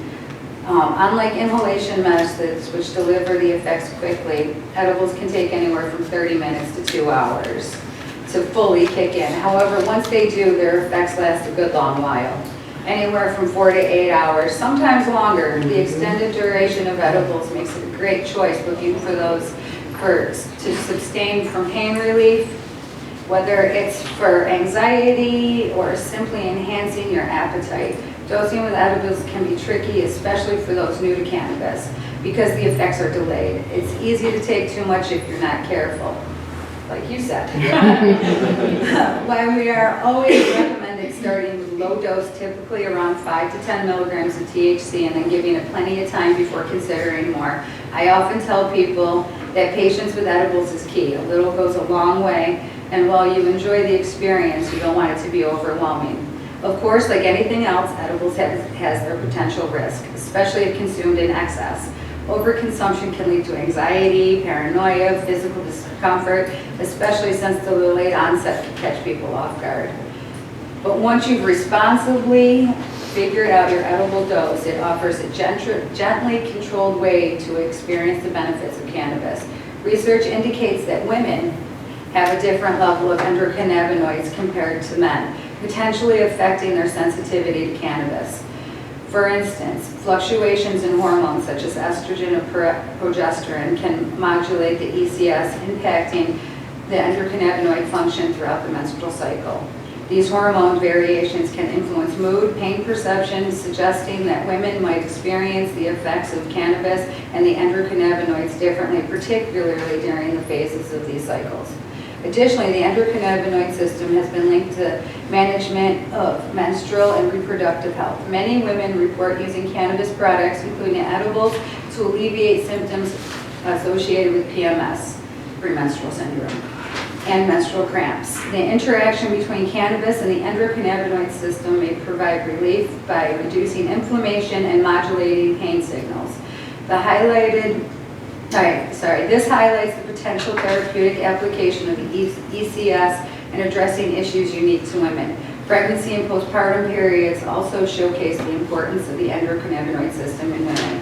During pregnancy, the ECS plays a crucial role for fetal development and can influence maternal behaviors. Some studies suggest that the endocannabinoid systems are involved in regulating stress and anxiety, which can be particularly significant during pregnancy and after childbirth. Understanding how the ECS operates in women can lead to a better insight into managing maternal health and wellness. The endocannabinoid system is essential for understanding women's health, influence everything from hormonal balance to pain management. The unique interactions between cannabinoids and endocannabinoids in women underscore the need for further research in this area. As we learn more about the ECS and the effects on women, we can explore new therapeutic approaches and harness the power of the endocannabinoids to improve healthier outcomes for women across various life stages. Hey! We are fortunate today to have research and science on our side, reinforcing that many have felt instinctively for centuries that cannabis is medicine. Unlike many pharmaceutical solutions, cannabis offers relief without synthetic alternatives and without the overwhelming side effects. For many, it is gentle, natural way to manage pain, reduce stress, depression, and find mental and physical balance. I truly believe that cannabis is the healthiest way to nurture our bodies, a belief that has driven everything I do at Grassroots Wellness. I'm especially proud of the team I've built with the help of my daughter and a group of dedicated employees. We are a woman-owned and predominantly women-run business. This isn't just a point of pride for me, it's a key component in our success. While our team is diverse and inclusive, I have found that the women I work with bring a unique level of empathy, communication, and attention to detail that elevates our business. Together, we stand and uphold higher standards for work that we're known for, and I couldn't be prouder of the impact we are making. By understanding the ECS and how cannabis interacts with it, we empower ourselves to make informed, thoughtful choices about our consumption. At Grassroots Wellness, education is all about giving people the knowledge they need to find out what works best for their own wellness journey. Thank you for letting me share my story, my mission, and my vision here at Grassroots. This industry is evolving every day, and together we are all part of a movement to create healthier, more compassionate, and more informed cannabis community. However, breaking stigmas, celebrating wellness, and continuing to educate and inspire each other. Thank you.